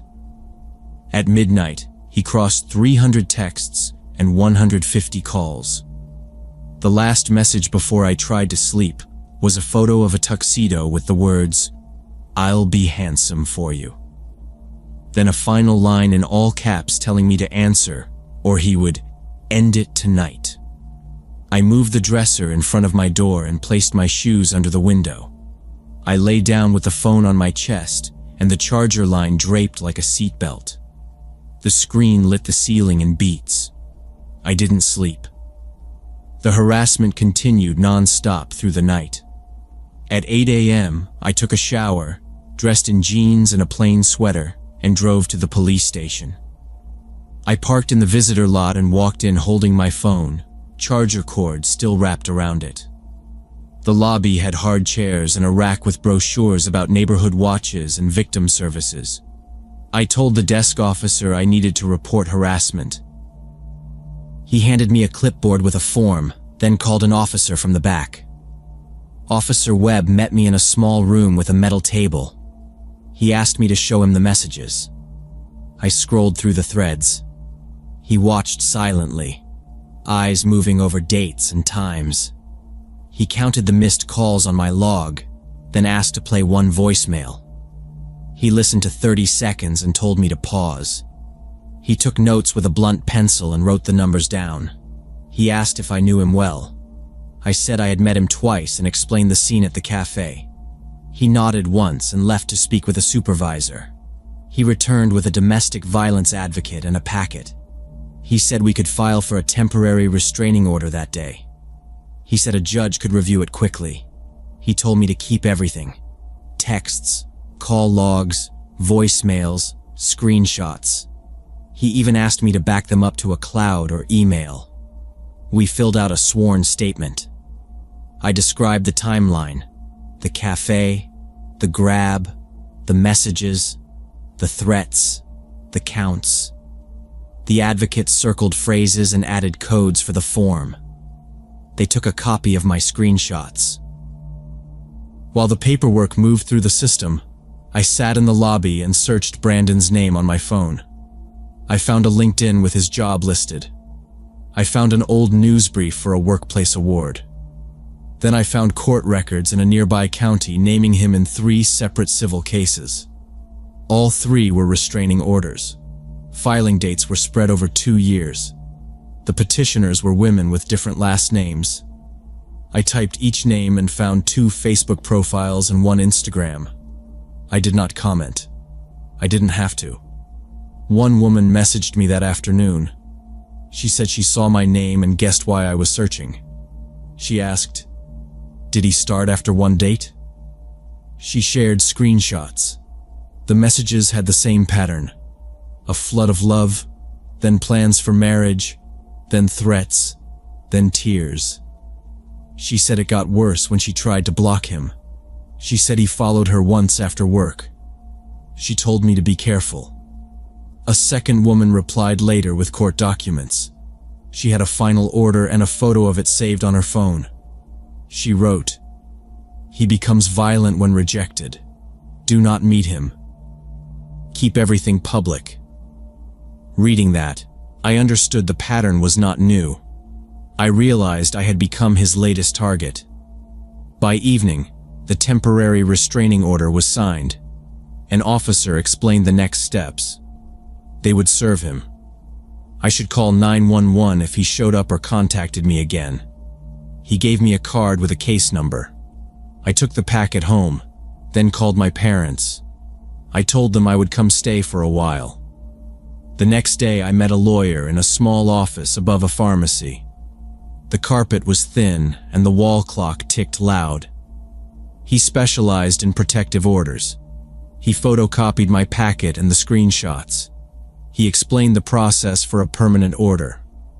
He said we needed to show continued harassment and the credible threats. He told me to keep logging any new numbers. He suggested I turn my social media to private and tighten privacy on location settings. I did all of that while sitting in his office. I packed a suitcase and a box with files, chargers, and my work laptop. My parents lived 20 minutes away in a one-story house with a chain-link fence. I moved into my old room. My dad switched the porch lights to motion sensors. My mom set an extra key on a hook by the back door. For the next hearing, my lawyer prepared a binder with call logs, printed messages, and a list of numbers. We included the warnings from his exes as exhibits. In court, the judge read my affidavit and listened to brief statements. Brandon did not speak much. He stared at the table. The judge granted the permanent restraining order. It ordered him to attend anger management classes and therapy. It required him to stay at least 500 feet from my home and my workplace. The bailiff handed copies to both sides. I folded mine and put it flat in my bag, then saved a photo of it on my phone. The call stopped after he was served. I changed my routes anyway. I varied my commute. I parked under lights. I let coworkers know, with only what they needed to know. At the grocery store, I chose different aisles than usual. I checked mirrors before unlocking my car. I carry my phone in my front pocket now, not in my bag. I keep the case number in my notes app and the order in my photos. I look farther down the sidewalk when I leave any building. The experience changed how I start dates. I search names. I check public records. I meet only in bright, busy places, and I set an end time. I scan for exits when I sit down. I let my friend know when I leave and when I get home. I pay attention to small shifts and to questions that push boundaries too fast. Sometimes what looks like intense interest is a warning. I trust that. I now research potential dates more thoroughly and always meet in very public places.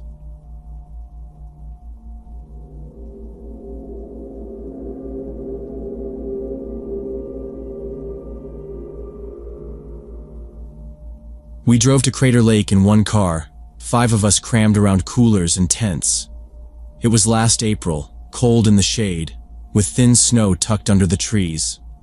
I sat behind Alex, a senior biology major, listening while he talked gear with our friends. I had liked him for months. I never told him. He was steady, the kind of person who checks straps twice and keeps matches in a dry bag.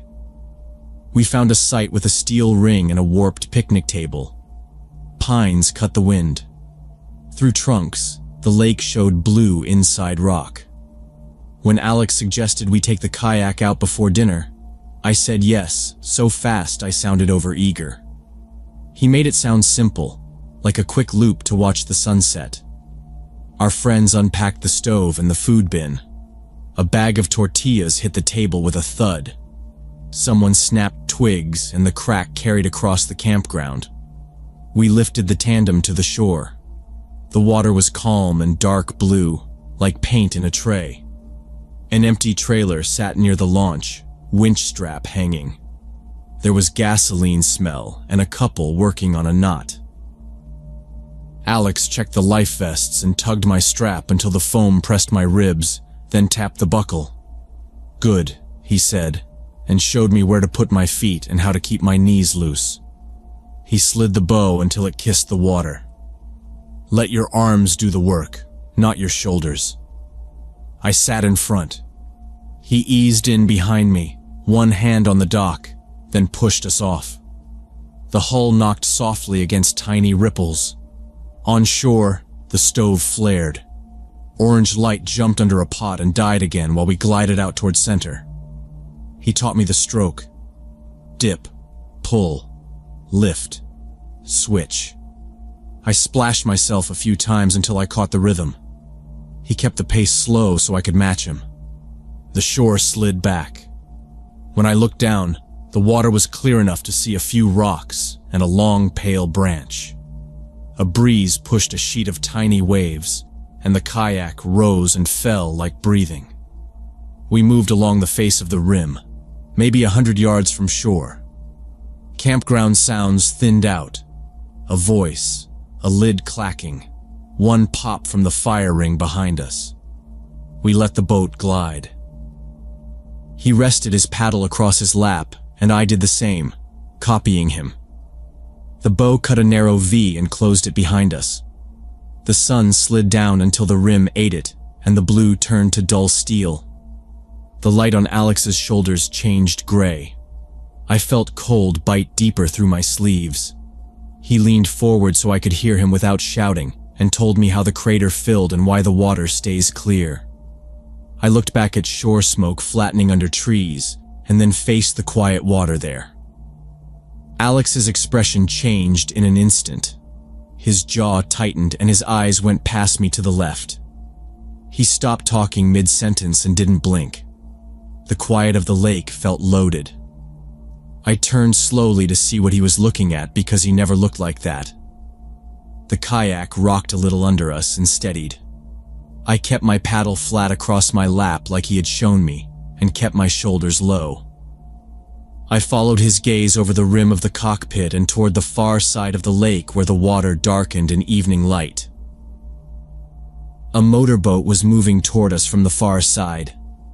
It cut across the last light, bouncing a little over the chop. A man stood in the boat. He wore camouflage, the blotchy kind that looks like old leaves. He had a hunting rifle up. The barrel was pointed at our kayak. It didn't waver. He moved it back and forth between me and Alex like he was choosing where to place a nail. The motor droned low and steady. The bow lifted, fell, lifted again. He planted his feet and adjusted with the motion without looking down or away. Alex pointed over my shoulder, 2 fingers close to the deck. His voice stayed low. "Get down. No sudden moves," he whispered. I slid my hands to the cockpit rim and folded myself until my chest pressed my knees. The plastic chilled through my jacket. My paddle rolled and clicked against my boot. I stopped it and held still. Behind me, Alex eased lower and the stern sank an inch, then steadied. I kept my head below the coaming and watched a bolt head because it gave me something fixed to stare at instead of water and the rifle there. The man kept the muzzle on us. He did not speak. The barrel tracked left and right, slow and smooth. When the boat's wake reached us, it came as a slow, heavy fold. We rose and dropped. The hull whispered as tiny bubbles slid along it. I could smell the fuel now, sharp in my nose. The engine sound filled my chest. I listened for anything from shore and heard only the motor and small slaps under the hull. Alex's knee touched the back of my vest and stayed there. He whispered we would wait and do nothing for now. The boat closed in. Maybe 50 yards now. Close enough for me to see the man's face under the brim of his cap. He looked middle-aged. His eyes were too wide, white in the lake light. His beard was rough and unshaven, gray tangled with dark. His mouth was flat. He didn't call out. He didn't ask a thing. He watched the way people watch a target. The hull of his boat rocked to one side and back. The motor note stayed low even. The rifle didn't dip. His hands were steady on the rifle as he tracked our movements. The first shot hit the water 5 feet off our bow. It cracked the quiet and punched a geyser up that slapped me in the face. I tasted lake water and fuel. Echo bounced off the rim and came back thin. The man worked the boat closer, body squared, rifle still up. I felt Alex shift behind me. He reached over my shoulder, grabbed my paddle near the throat, and jammed it back into my hands. "Paddle. Hard," he said. I set the blade in and pulled like he had taught me. No pause, no glide. Just pull and switch. We turned toward the nearest line of rocks and trees. The kayak banged through little chop we would have ignored earlier. I heard the second shot before the spray hit my cheek and jacket. A bullet smacked the water by my left hand. The hull lurched. I kept the paddle moving. My hands found a rhythm even if it was messy. Alex matched me and pushed a stronger stroke from the back, driving the stern. The motorboat came faster. I could feel the sound in my spine, a low saw cutting closer. The barrel kept sliding between us. I kept my head down and eyes on shore. The third shot came in quick after the second. It hit so close to the cockpit that the spray hit our faces and dripped from my chin. The kayak rocked hard to the right. I dug my right blade down to brace, then pulled. The bow lifted over a small wake and slammed into the back of it. The paddle caught, stalled, and then tore loose. My arms burned. I did not look back. Alex cursed, one short word, and we both pushed harder. A deep scrape under the hull told me we were in shallower water. The shore grew sharper. Rocks, a fallen log, a man in a red jacket waving his arms. The gunman shouted something. His voice carried over the motor and the slap of water. I could not make the words clean. It sounded like he was telling us to stop. I kept going. Alex did not answer him. He grunted and pushed, keeping us straight. The bow swung slightly left, and he corrected from the stern. The kayak jumped forward in uneven bursts. Another wave rolled under us from the motorboat's wake, and we teetered, then straightened. The shoreline was not far now. I could see pebbles under the surface and the dark edge where the lake kissed rock. We hit the shallows so fast the bow stuck in gravel and threw me forward into the coaming. Pain pulsed across my ribs. I yanked at the skirt loop and popped out. Cold water filled my boots. Alex was already out on the other side, dragging the stern up by the toggle. We heaved the kayak onto rock. Our friends were running down the path. Other campers behind them stared. Someone yelled, "Gunshots!" Someone else shouted to call the rangers. I turned and saw the motorboat veer away, tracing an arc toward the opposite shore. The man lowered the rifle, then lifted it again as if to aim at the people on land, then turned fully and went for speed. Alex pulled his phone from a dry pocket and dialed with wet fingers. He gave our location in clipped words, the campground number, the lake, the shots. He repeated details as he listened. I stood bent over with my hands on my thighs and spit water, my socks squished in soaked boots. A woman handed me a towel and then took it back when I didn't grab it right. A man in a tan jacket jogged to the edge and watched the motorboat. "He's heading to the far dock," he said. "Opposite side." Someone else said they saw the boat earlier, empty trailer by the launch. We pulled the kayak farther up out of reach. Our friends flanked us, one picking up my dropped paddle. From across the water, the motorboat was a dark smudge moving along the shadowed shore. The engine note faded and then vanished under wind in the trees. Sirens weren't a thing out here, just radio calls and boats. In about 20 minutes, a low aluminum patrol boat rounded the point, a blue light bar flashing without sound. 2 rangers in green jackets stood inside it, one driving, one with binoculars. They gave us a look, took in the kayak, the cluster of campers, and angled toward the opposite shore without stopping. We waited on the rocks. The sun was gone. The cold came on fast. Someone built the fire bigger. Alex finally sat on the bench and pressed his hand to his eyes and then dropped it. The ranger boat cut back and forth on the far side, and then disappeared behind a dock I couldn't see from our angle. A radio crackled. They were talking to each other on handhelds on shore now. One ranger's truck rolled into the lot behind the trees, lights rotating. He came down with a flashlight and a small notebook. He asked if anyone was hit. He asked if we fired any shots. He asked about the motorboat's color, the man's hat, the rifle. We gave simple answers. The radio said they found a motorboat tied up at a small dock on the far side. It was empty. The ranger with us asked about timing. First shot? Last shot? How many? How close? My throat felt raw from lake water, but I spoke clear. Alex filled in gaps I missed. He gave the make of our kayak and the route we took out and back. The ranger wrote. He told us they would sweep the woods and check trailheads, cabins, and cars. He said to stay close to camp. He assigned another ranger to sit by the launch for the night. They took our statements again on forms, this time with printed headers, case number at the top. A ranger walked us through a brief process. Where we'd be if they needed us. A card with a phone number. What to do if we saw the man again. He kept his voice even. He said similar reports had come in this month from lakes within a few hours' drive, but nothing quite like this. A couple of campers decided to pack up early. We stayed because there was nowhere to go, and the rangers were here. The night felt close around the circle of light. We heard later, through a call from the ranger's office to Alex, that the man's name was Dwayne Miller, local, unemployed, with a record for disorderly conduct and a history of mental health problems. They said he had been drifting around forests and lakes, living rough, hot wiring or borrowing boats from docks, and picking targets without pattern. He was arrested a month later in a neighboring county after pointing a rifle at another group of kayakers and screaming at them from a pontoon boat. Deputies boxed him in at a marina. No one was hurt.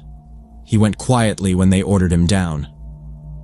When a ranger followed up with us, he said Miller had scattered campsites along logging roads, piles of canned food and old hunting magazines, a dry box full of loose ammo, and a map with lakes circled. They didn't have a clear motive beyond anger and paranoia. The district attorney filed charges, brandishing a firearm, assault with a deadly weapon, unlawful discharge, a stack of related counts. He would likely be held for evaluation. We were told we could be called to testify about what happened on the water. We agreed to show up if needed. We went back to our normal days, but with new steps. I added a whistle and a small radio to my pack, read park alerts, checked recent reports, and looked at maps for exits before going out. Alex bought brighter PFDs and a waterproof case just for the phone. We moved slower around water, watched wakes and other boats harder. The story burned down to a set of facts we could carry without spinning out. Shots, distance, boat, shore, time. There was no dramatic rap. It was a near thing we escaped by luck and quick paddling. What should have been a clean, quiet evening on a lake was a moment where a stranger aimed a rifle at us and pulled the trigger 3 times. We were lucky. His aim was poor, or his intent was to scare, and he changed his mind. We reached land before a round found plastic, flesh, or life vest foam. It changed how I think about easy trips and pretty places. I still go outside. I still camp. But I stay close to people now, ask the ranger at the desk about recent problems, and pay attention when the lot is empty or a trailer is parked without a boat. Crater Lake is still blue on clear days, and the rim still holds the wind.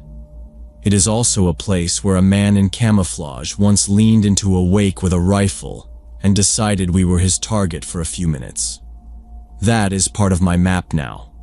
I tell people to check reports, to have a plan, to remember that the water is wide and sound is strange out there. Sometimes, in the most peaceful places, a dangerous person is standing up in a motorboat, steady hands on a gun, tracking your movements.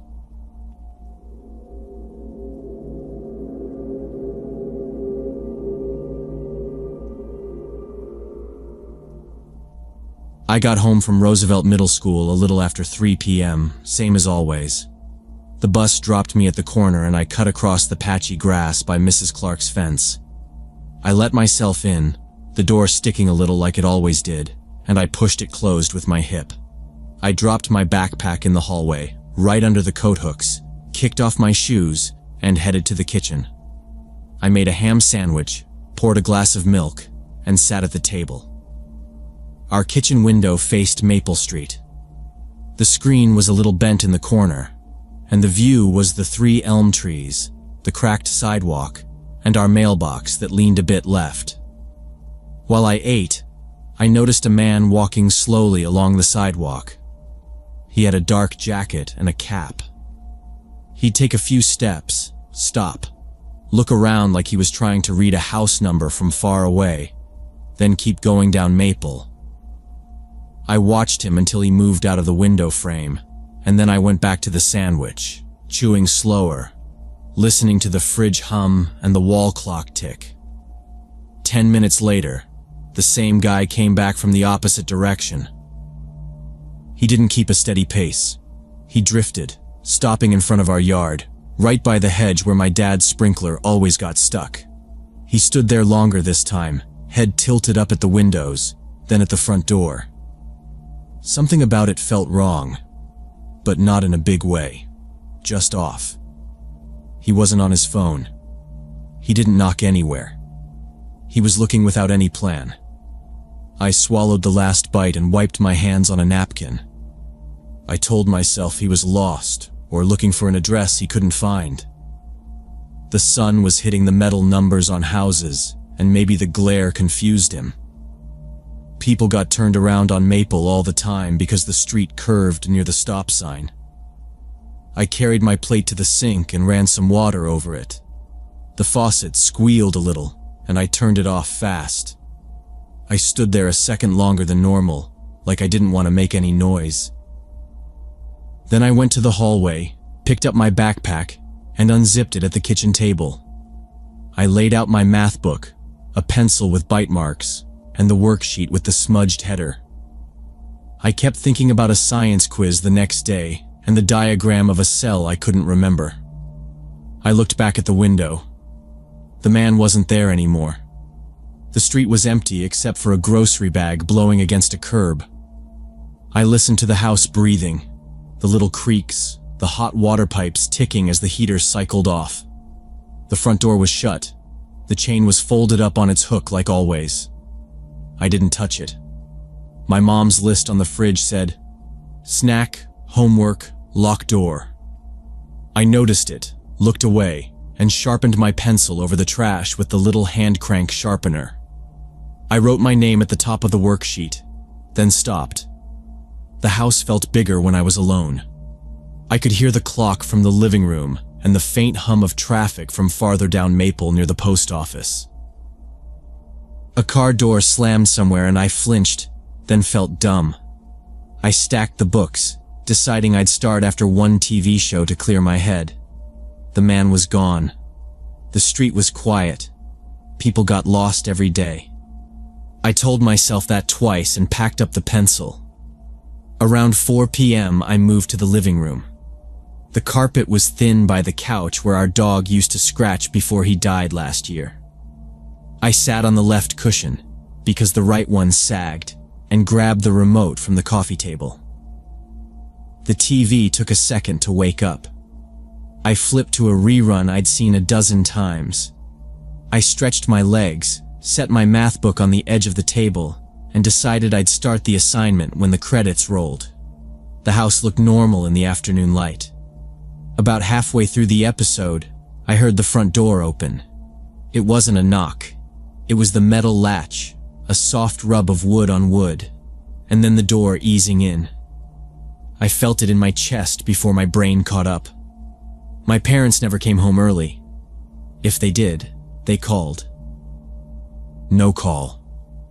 I stared at the hallway and realized what I'd done. I hadn't locked the door when I came home. My parents reminded me every day. Lock the door first, my mom said. I had thought about that quiz instead. Footsteps moved on the entry rug, Slow, careful steps. Not my dad's heavy shoes. Not my mom's quick steps. The sound was softer, like someone testing each piece of floor before putting their weight on it.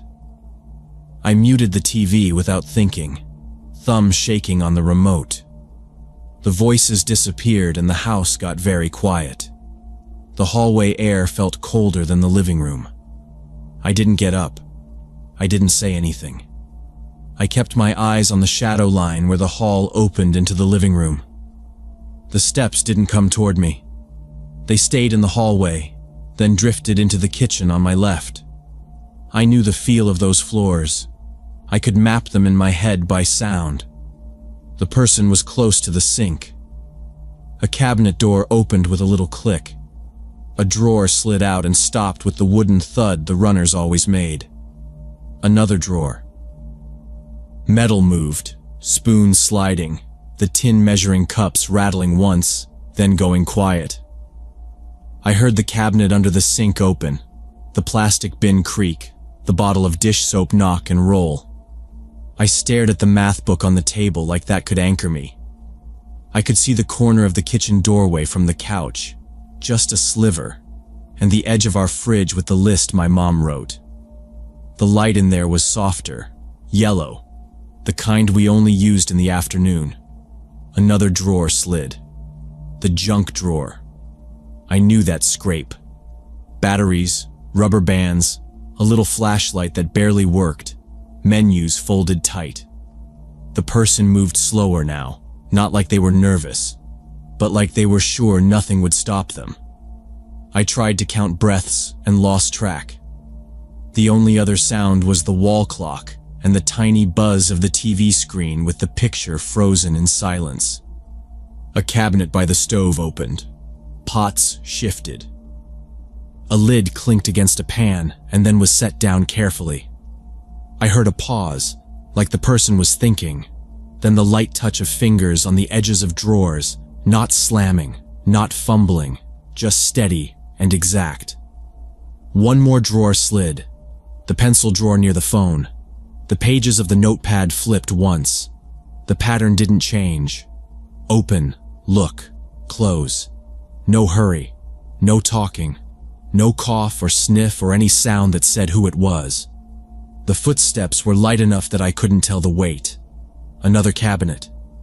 The cereal boxes rustled. Something was moved aside on the shelf where we kept the first aid kit. I could picture the small white box with the red cross in the corner, the tape flap coming loose months ago. A plastic click, then silence again. Then the soft thud of that cabinet closing, neat and controlled. The fridge door stayed shut. The person never went for the obvious noise. They stuck to drawers and cabinets like a checklist. I heard the thin jingle of the key bowl by the microwave, the small metal ring tapping porcelain. Then stillness, and then the tiniest scrape of fingernails or a coin against wood, as if the person slid something small to the edge and left it there. The steps shifted. Another drawer. The one near the back door with the flashlight batteries we never used. I sat without moving. My mouth felt dry.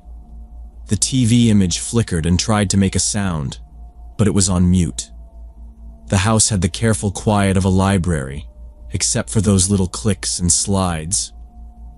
I listened to the exact way the drawers traveled and stopped, like the person knew the stop point and didn't force it. The hinges never squealed. The person avoided the ones that squealed. Nothing fell. Nothing crashed. The sounds were deliberate and methodical, like someone searching for specific items. I slid off the couch and crouched low, moving behind the big recliner in the corner by the window. It was tight between the wall and the chair. The fabric smelled like dust, and the old leather arm had a split seam that scratched my wrist as I squeezed in. I kept the TV muted. The house was quiet except for the steps in the kitchen. A drawer closed, then another. Paper rustled. Metal tapped porcelain again, the key bowl.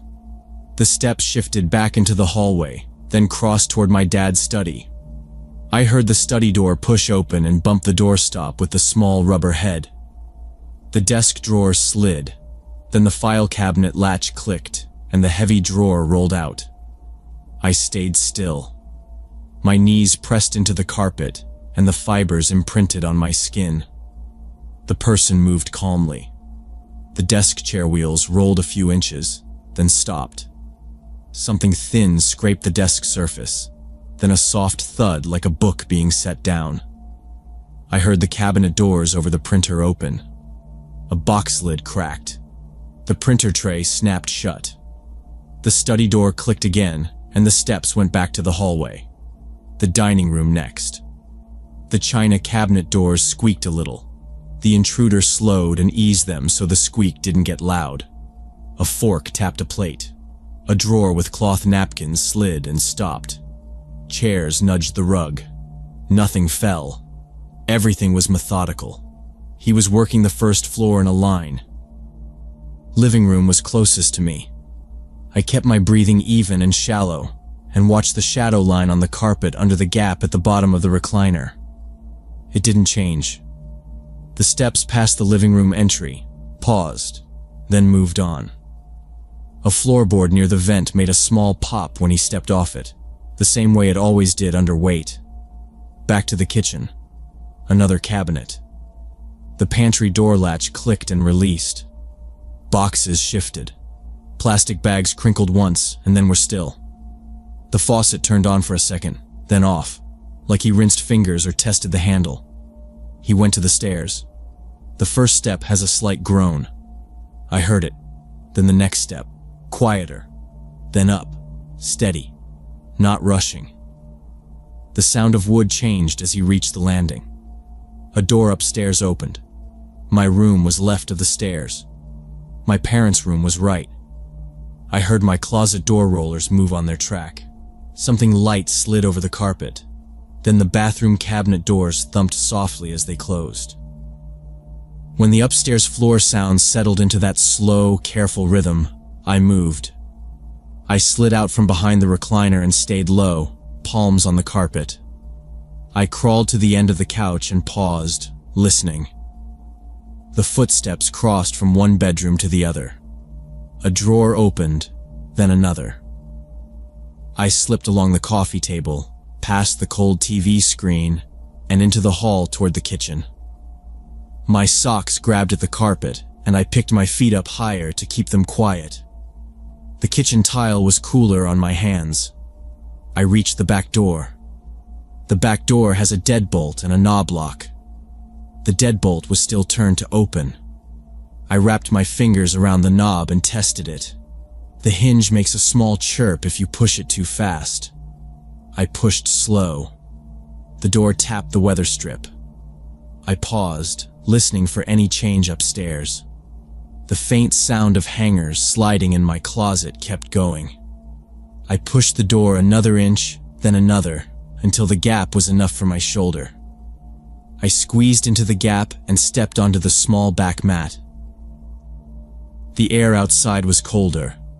I pulled the door closed until the latch caught without a click. I stayed low, moved along the side of the house, and kept my feet off the gravel because it pops. I took the flagstone path to the gate. The latch on our gate sticks if you push from the wrong angle. I lifted it from underneath, eased it up until it cleared, and slid the gate just far enough to fit through. I closed it the same way, keeping my hand under the latch to guide it down slow. Then I ran. The Miller's house was next door on the right. Their backyard has a short chain-link fence with a gap by the trash cans. I went through the gap, cut across their patchy grass, and around to the front porch. I rang the bell and knocked twice fast. The door opened almost at once. Mrs. Miller looked at my face, then at my hands. "Inside," she said, and she pulled me over the threshold by the shoulder. I said, "Someone's in our house." She picked up the phone on the little table by the stairs and dialed. "There's a break-in," she said into the receiver. "Next door. A child is with me. Send units now."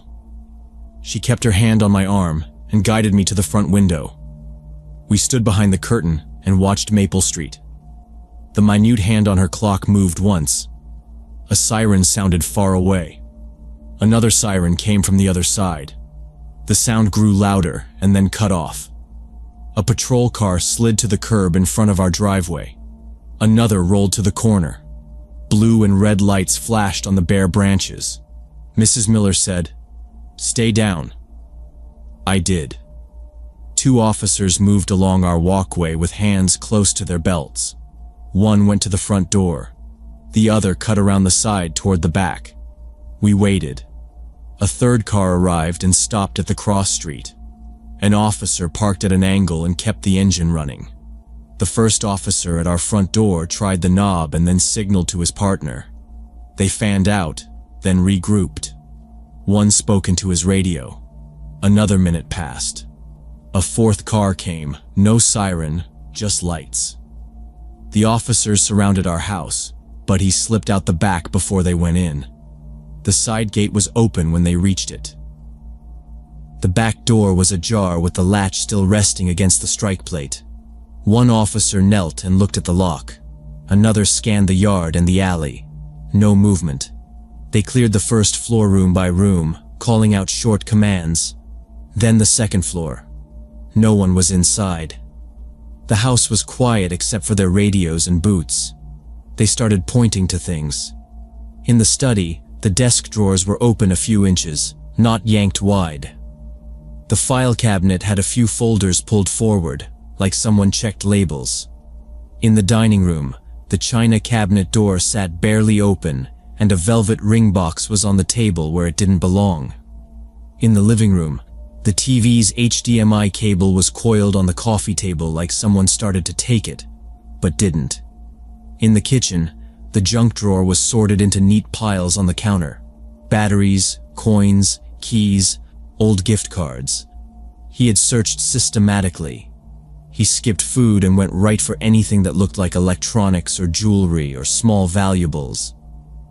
The first aid kit was open with the cash envelope we sometimes kept missing. A detective in plain clothes showed up and walked through with gloves on. He nodded at the patterns. He told us later this wasn't a random break-in.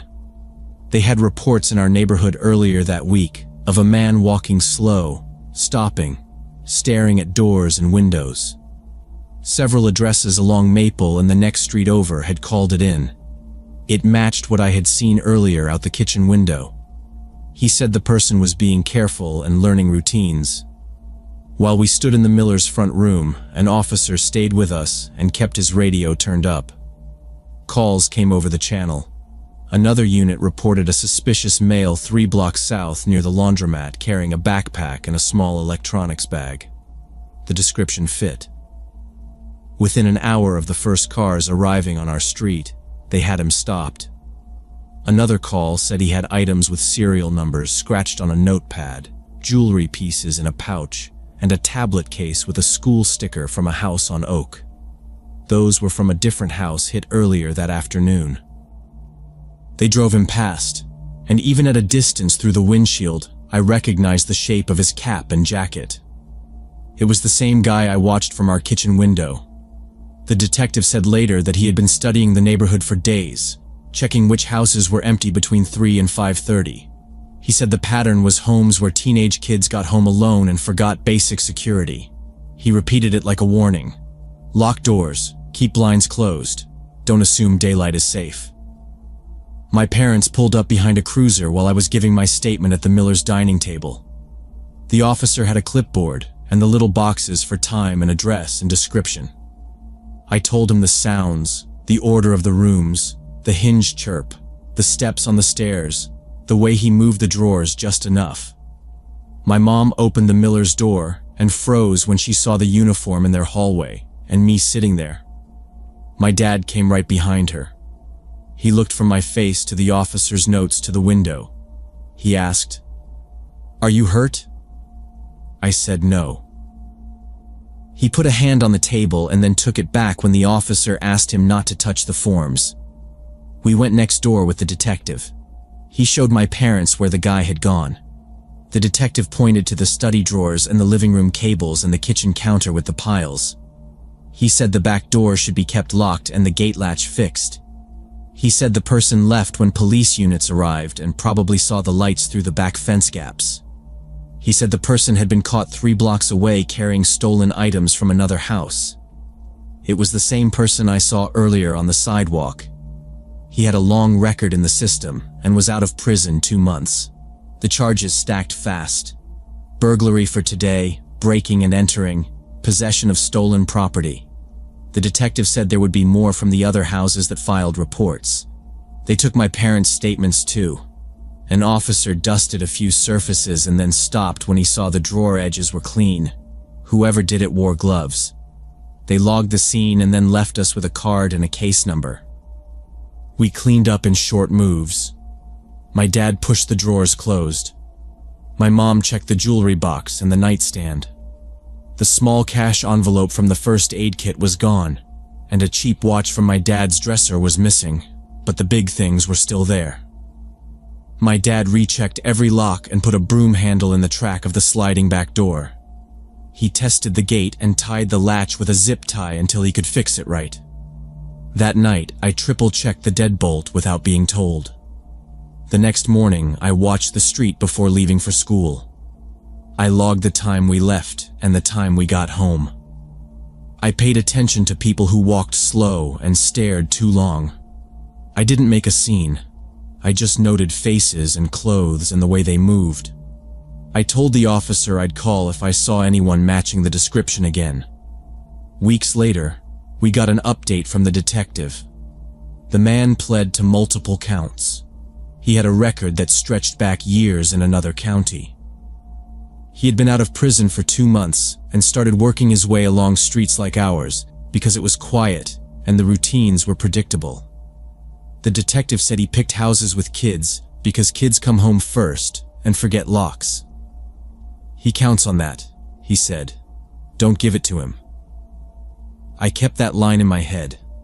I locked the door before I took off my backpack. I checked the chain, even if I was only going to the kitchen for a glass of water. If I saw someone pause too long at a mailbox or stand under a tree and study a porch, I made a note. We put a camera above the door and a light on a motion sensor. None of that changed the fact that a stranger had been in our house while I was alone. It wasn't about panic. It was about small actions. Close the gate, hear the hinge, turn the bolt, look once more out the window. The man they caught wanted things, not a fight, but that didn't make it safe. He had stood at our door in daylight and walked in because I forgot a step. I didn't forget it again.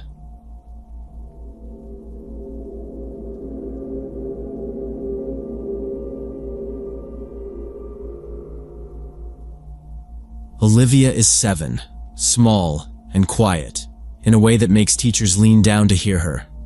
When the moving truck pulled up across the street last spring, she stood on our porch steps with her hands behind her back, watching a tall teenage boy lift boxes like they were empty.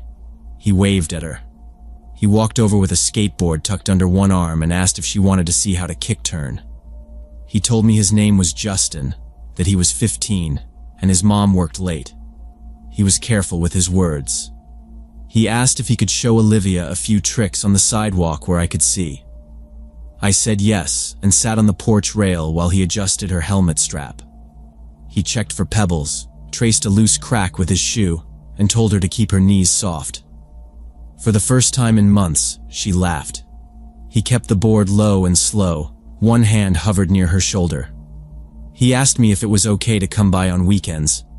He spoke like a kid trying to sound older, but he was polite. He called me ma'am. He brought a small sheet of cat stickers he said he didn't need, and a box of grape candies from the corner store. My husband, Mark, liked him right away. Mark works odd shifts and misses weekends, so he liked seeing someone give Olivia patient attention. We set rules. Front yards only.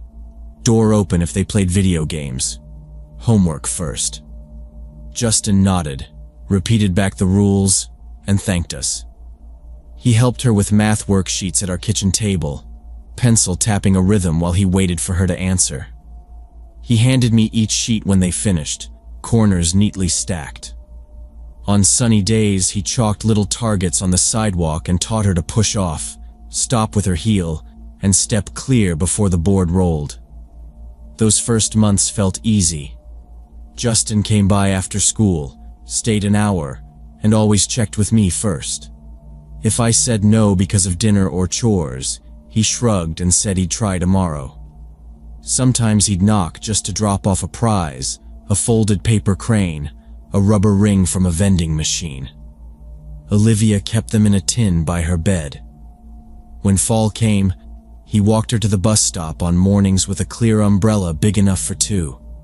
He was careful about language, careful about time. We joked that we had lucked into a built-in big brother. About 6 months in, little things shifted. Justin started texting me instead of knocking, asking to pick Olivia up from school so they could practice at the park. It was daylight, so I said okay if he kept to the basketball court where the cameras were. He sent a thumbs up. The next week, when a girl from Olivia's class rang our bell to ask if she could draw with chalk, Justin stood behind Olivia and said they were busy with a new trick. His voice was steady, but I saw his jaw set. Later, Olivia told me the girl had to go home anyway. It felt small, but it stuck. The gifts changed too. One afternoon he showed up with a slim box and told Olivia it was a surprise for learning to stop without stepping off the board. Inside was a delicate gold necklace with a tiny heart. It looked real. I asked where he got it. He said a friend owed him, and he wanted Olivia to have something nice. Another time he handed her a sealed bottle of perfume, heavy glass with a name I see in mall display cases. He said it was a sample. Then there was a pale blue dress with thin straps that would have fit a teenager, not a second grader. I told him the dress wasn't appropriate, and that the perfume was for adults. I kept my tone plain. He nodded, took the dress back to his house, and left the perfume on our table. He said he was just trying to make her feel special. That night I put the bottle in a high cabinet. A few days later he sat with her on our front steps, phone tilted toward her. The sound was low, words I couldn't catch, diagrams sliding across the screen. When I stepped out, he angled the phone away and said it was an educational video. Olivia said they were learning about relationships. My mouth went dry. From then on, Olivia spent more time at his place. The houses on our street are close, single story with small fenced yards and low shrubs that don't hide much. I could see their living room through the front window when the blinds were open. Sometimes they did homework at his coffee table. Other times I saw them in the kitchen, his hands moving while he explained something. He still asked permission, but he pushed for longer. An hour became 2. 2 became 3.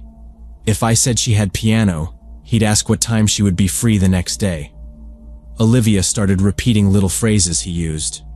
She started moving quieter. In small ways, I saw control. When Olivia tried to show me a drawing she made with the neighbor girl, Justin told her they could finish it later and steered her toward the driveway. He said they had a schedule. When Mark invited Justin to toss a ball in our yard, Justin said he and Olivia were in the middle of a lesson and touched the top of her head like a coach calling plays. He began tracking her time, telling me how many minutes they had practiced or read. He kept a notepad in his pocket, and I saw him writing dates and rewards like points.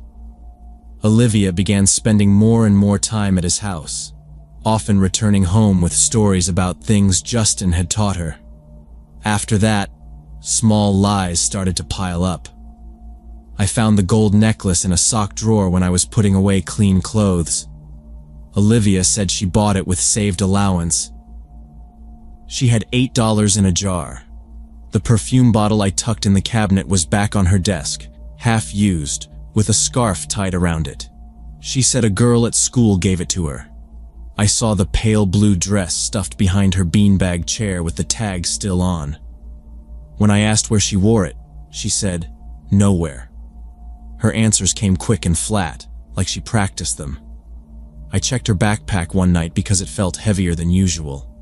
Inside, there was a new cosmetic bag with glittery brushes. A folded note said, "For your future," with a little heart.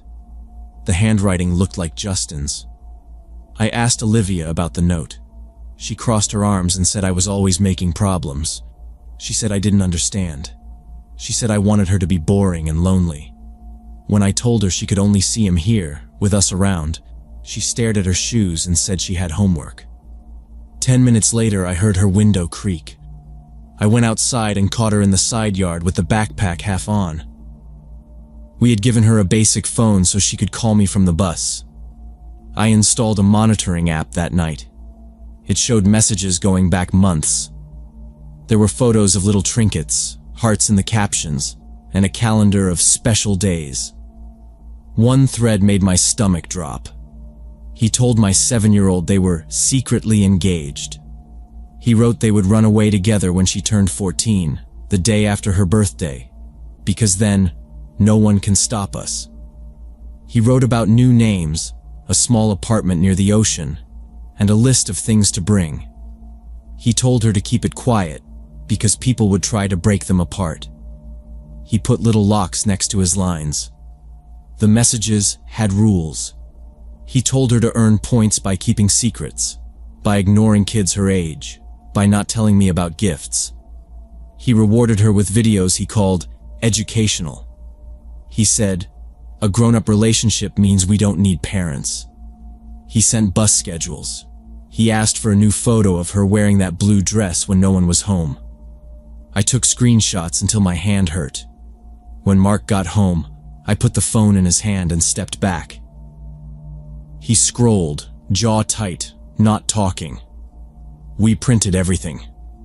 We saved it all on a thumb drive. We called the non-emergency number first, then were transferred to a detective who asked us to come in the next morning. He listened, looked at the screenshots, and said he would petition a judge for a search warrant. He told us not to confront Justin or his mother. He told us to keep Olivia home and off devices. She stayed in the living room under a blanket and watched cartoons like it was any other sick day, but she kept glancing at the door.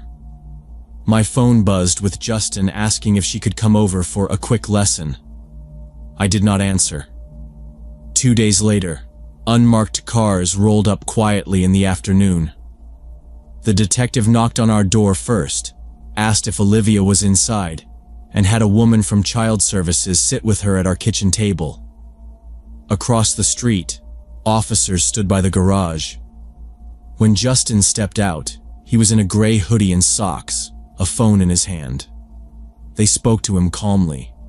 He kept repeating that he hadn't done anything, that it was just teaching, that we were being dramatic. His mother, hair pulled back and apron on, kept saying she didn't know what was going on. The detective served the warrant. They went in. We watched from the porch while they searched. They carried out a small metal lockbox, a backpack with duct tape around the straps, and a shoebox with a slit like a bank. I could see the contents when they set them on the hood to photograph. There were fake identification cards with Olivia's photo and a different last name. There were 2 bus tickets to a city 3 states away, printed for a date 7 years from now.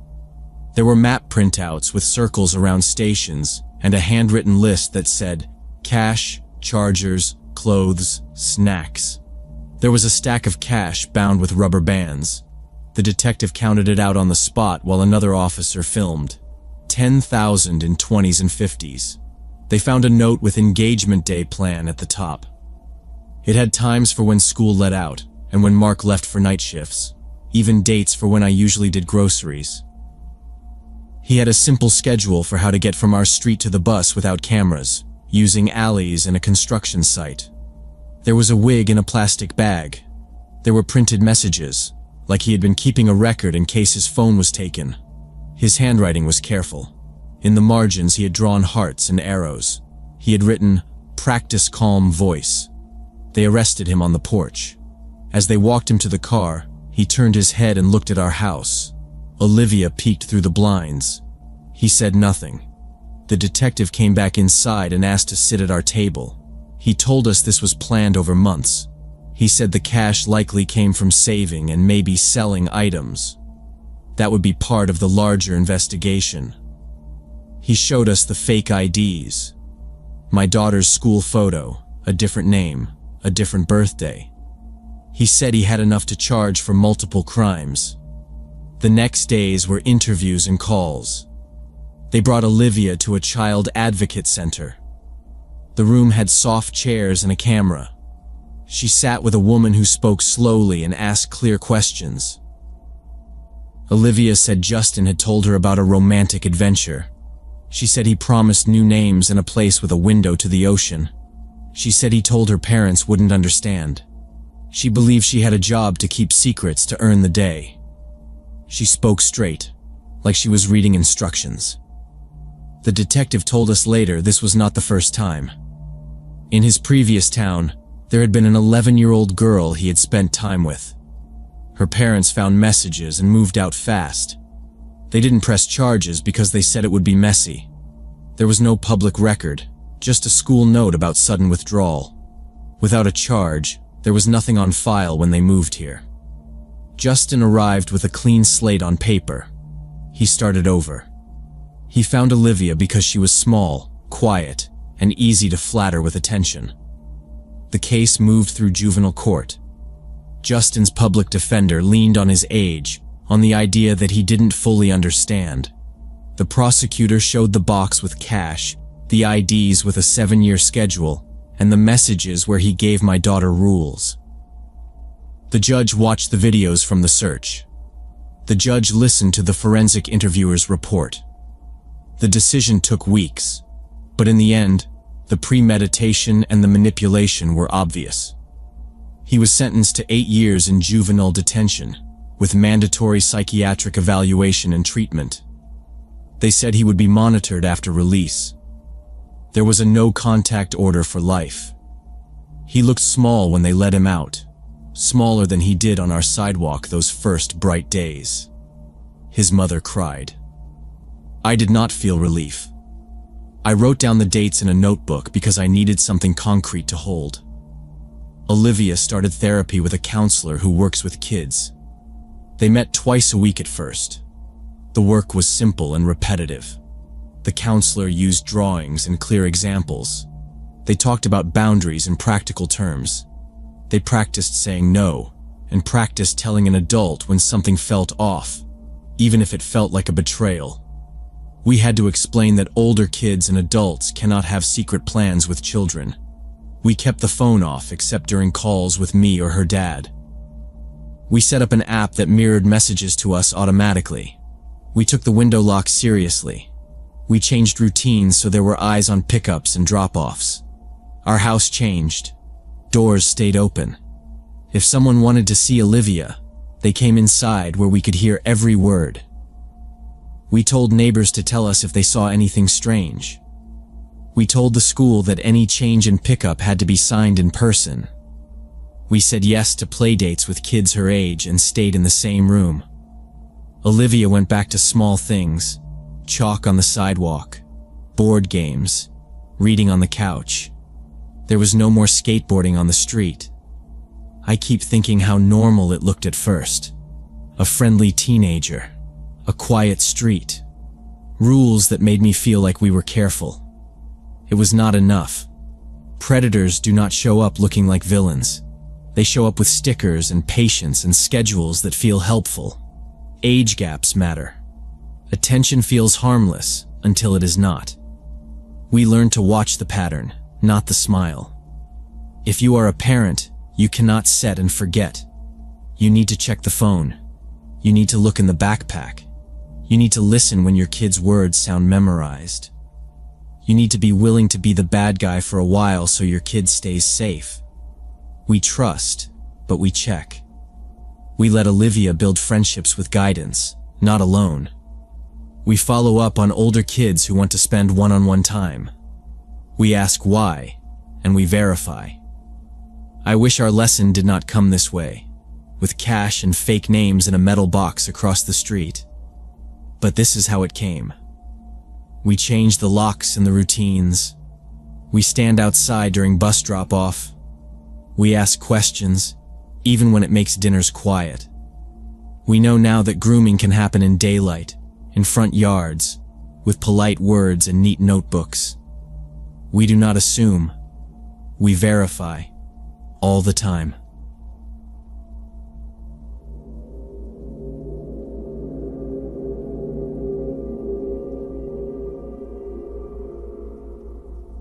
I'd been renting a 2-story house in the Memphis suburbs for about a year when it happened.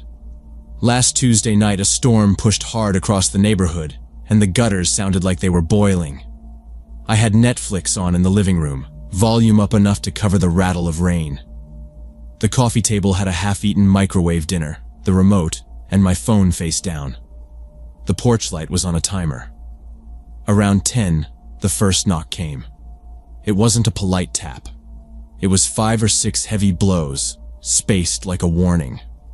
The door shook in the frame. I sat still on the couch and watched the episode keep playing. I didn't know many people on my street, and I wasn't expecting anyone. Delivery drivers texted. Nobody I wanted to see would show up in that weather without calling first. The knocking stopped, and the house went back to the hum of the AC and the hiss of rain. I waited a minute, then another, and told myself it was a mistake. Maybe someone drunk. Maybe the wrong address on a rideshare. I reached for my phone, then put it down. I didn't want to encourage whoever it was by moving near the door. 5 minutes later, the second round started. Louder, same rhythm. It carried over the thunder and echoed down the hall like someone pounding a metal drum. The peephole sat at the end of a straight line past the coat hooks and the narrow entry rug. I stood up but didn't move at first. My keys were on the console table next to the deadbolt. The chain was on. The light threw a dull oval on the wet welcome mat. When it stopped again, I went to the door and pressed my eye to the glass. The street was a smear of water and reflections. Right in front stood a thin man in a black hoodie. He looked maybe 40, maybe older under the wet. The hood was up, stuck to his skull. His face didn't match the rest of him. It was tight, like he was clenching every muscle at once. His jaw jumped. His lips were set in a straight pale line. He didn't try the handle. He didn't speak.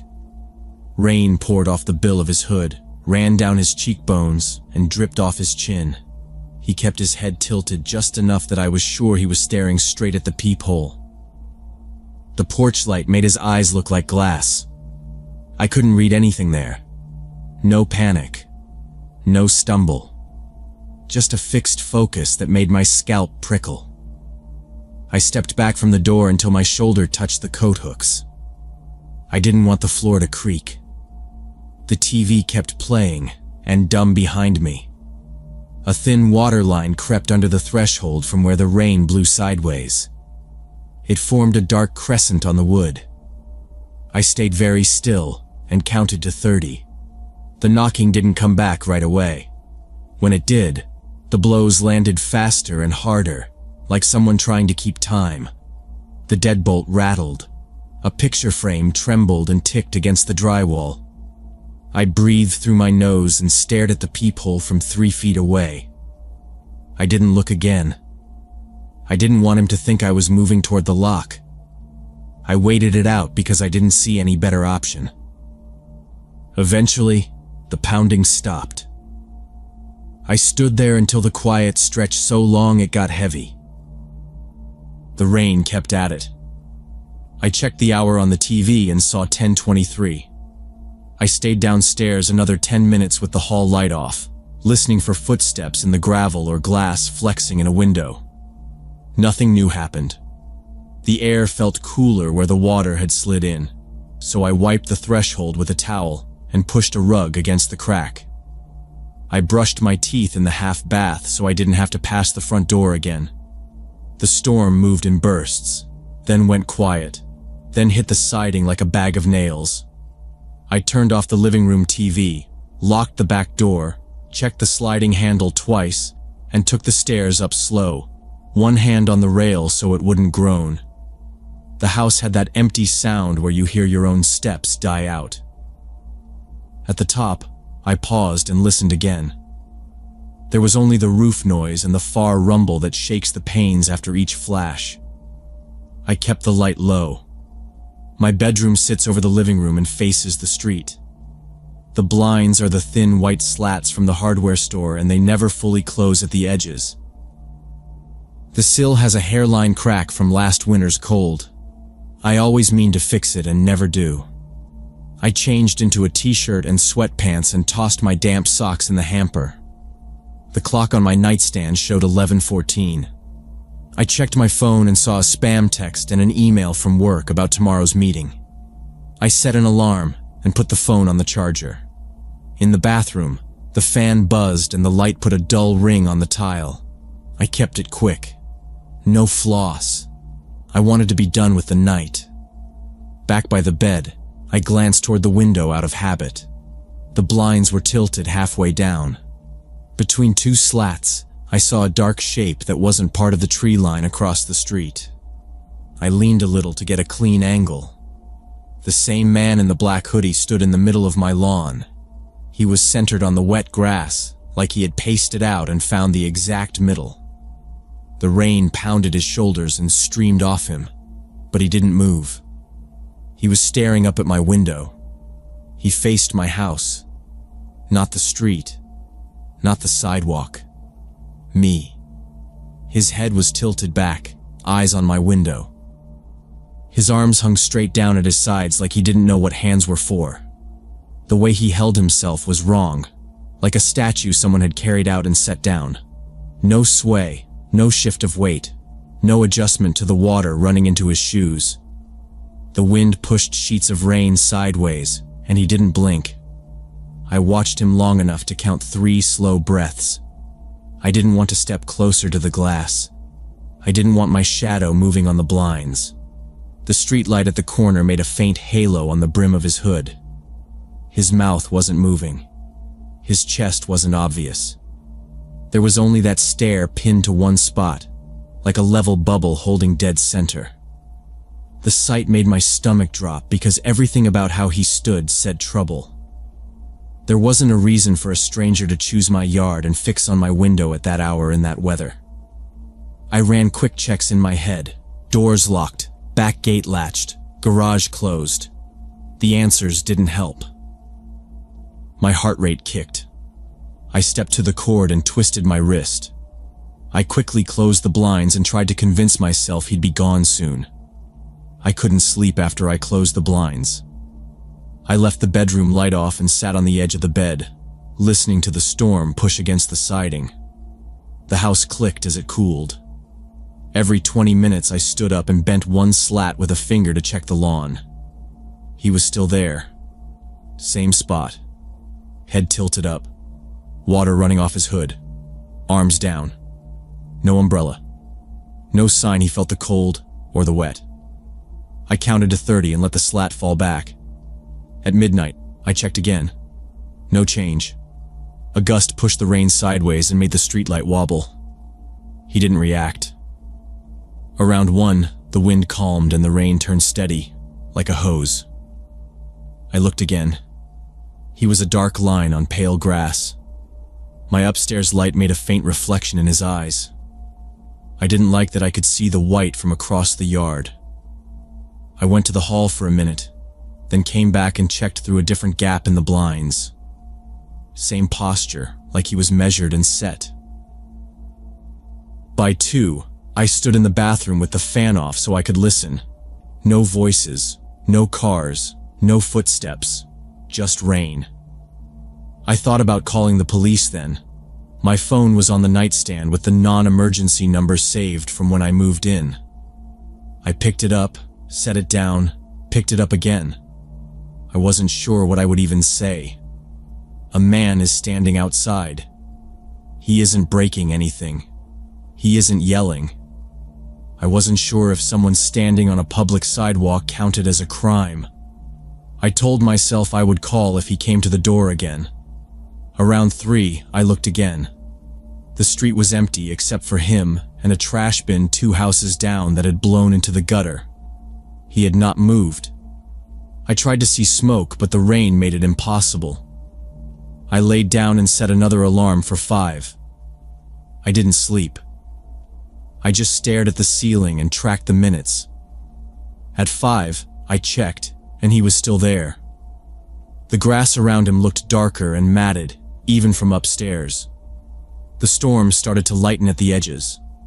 The streetlights flicked off. The sky turned a dull gray.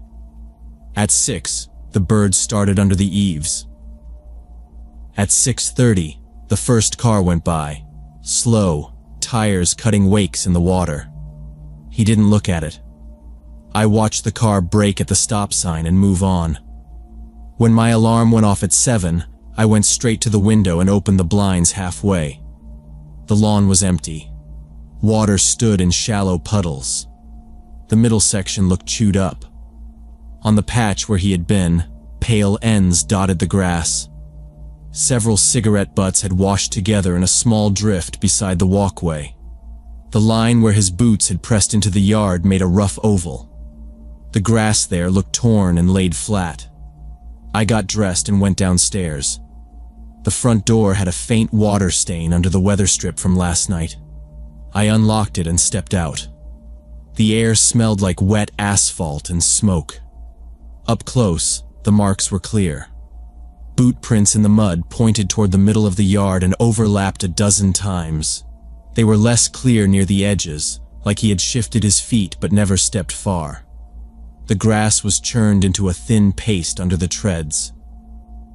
Around the tightest cluster, I counted at least a dozen cigarette butts. Some filters were bent. Some still had a strip of paper clinging to them. They were swollen from the rain, but not gone. The ash had washed into gray streaks on the concrete. One butt was mashed into the dirt at the exact center of the trampled circle. The prints showed he had turned a little now and then, but never left that part of the lawn. I walked the curb and looked up and down the street. A delivery van hissed past the corner. A woman in a blue rain jacket walked a dog on the far side. I picked up the butts with a grocery bag over my hand and dropped them in the trash. I took photos of the prints and the worn grass. My phone camera showed the shape better than my eyes. It was a clear patch of damage. When Mrs. Chen came out to get her paper, I told her what happened. I kept it short. She listened and nodded and said she had seen a man like that near the Johnsons last week, and 2 nights ago near the duplexes by the bus stop. She said he lingered by mailboxes and stood across from driveways. She thought he might be casing houses for burglaries, but this felt different to me. He didn't look like he was making a plan. He looked locked in.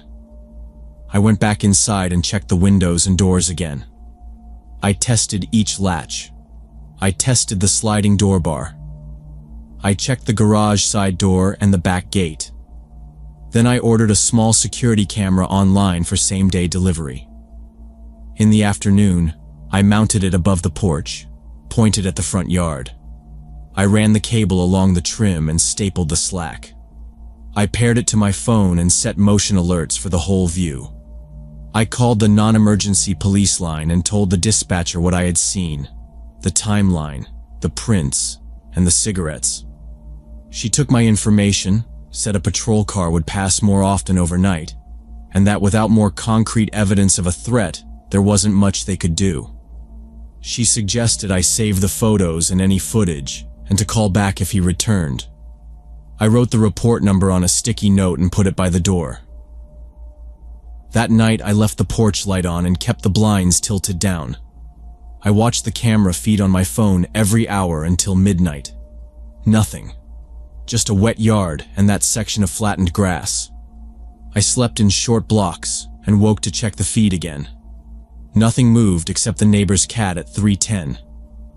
2 days later, I was at my kitchen table going through emails when a patrol car rolled slow past my house and stopped at the corner.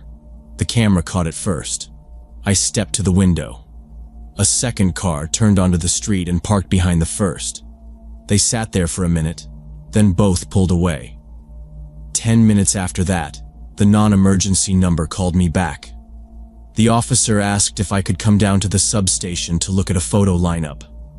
At the station, they told me they had arrested a man about 6 blocks from my house for disturbing the peace. He had been yelling at a parked car and knocking on doors. They said his name was Kevin Wright. He had been released recently from a psychiatric facility. He had been wandering the neighborhood at night and fixating on random houses and people. They showed me a printout of 6 faces. I picked him out. Mrs. Chen was there too. She picked the same one. The officer said Wright had been living out of his car, a rusty sedan with fast food wrappers in the back seat and a blanket folded on the passenger side. In the trunk they found spiral notebooks. The pages held tight handwriting with dates, times, and block names. There were small maps with arrows and notes about who came home late, who left early, which lights stayed on. My street showed up 5 times. My address had a box around it. According to the officer, Wright had focused on my house because the upstairs light stayed on late. He had written that it meant someone was awake for him, that it was a signal to come. He had underlined the time next to it and circled it twice. The officer said they were going to hold him for evaluation and notify his family. He told me to keep my cameras up and to call if anything else happened.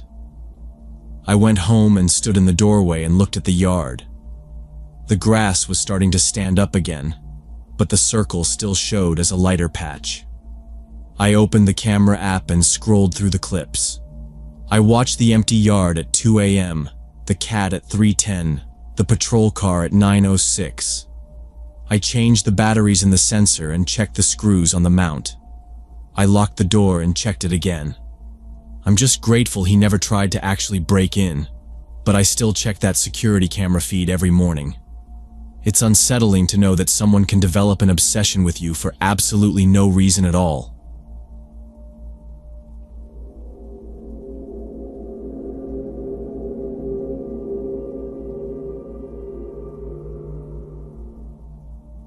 I work the late shift at the 24-hour Walgreens on Oak Avenue, and I usually walk home to my apartment 3 blocks away.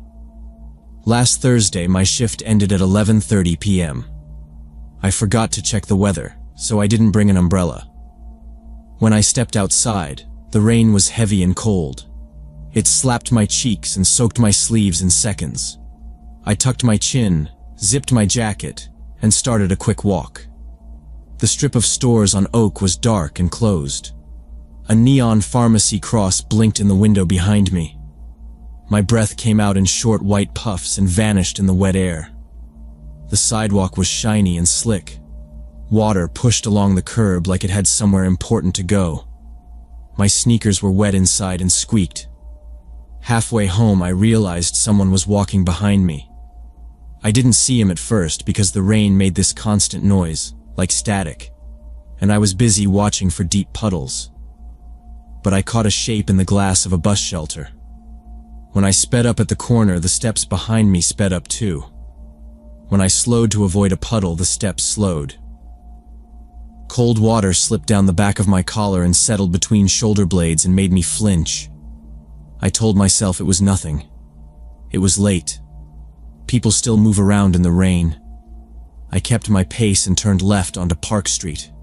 The block is mostly old brick buildings, 4 floors, short steps, iron railings. A few windows were lit. Blue TV light flickered in one. The streetlights made the rain look like beads on wires.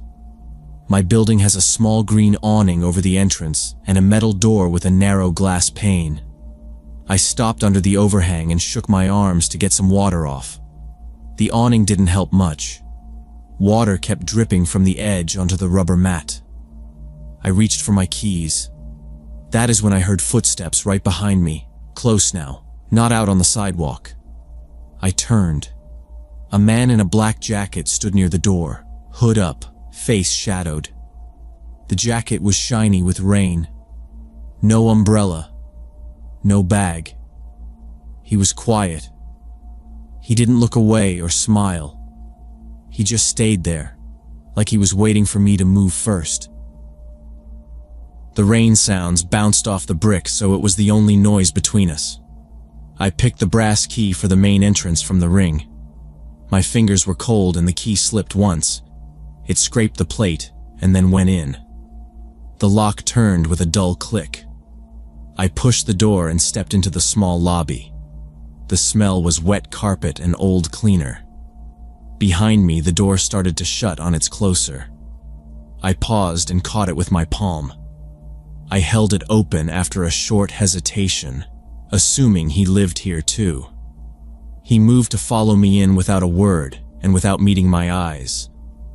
The lobby is narrow. On the left, dented mailboxes with thin paper labels. On the right, a corkboard with curled flyers for a missing bike and a used couch. A plastic plant sits under the mirror in the corner. The mat was soaked and left dark footprints behind every step. I walked to the inner door. It has a black keycard reader and a push bar. Someone had taped a "wipe your feet" sign to the glass, and the ink ran from the moisture. I took my wallet out for the card while more water dripped from my sleeves. I tapped the card against the reader.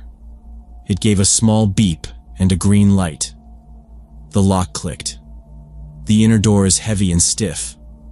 I pushed it open, felt the closer start to pull back, and then held it with my forearm. I looked back for a second. He stood there, expectant, not even pretending to pat his pockets for a card.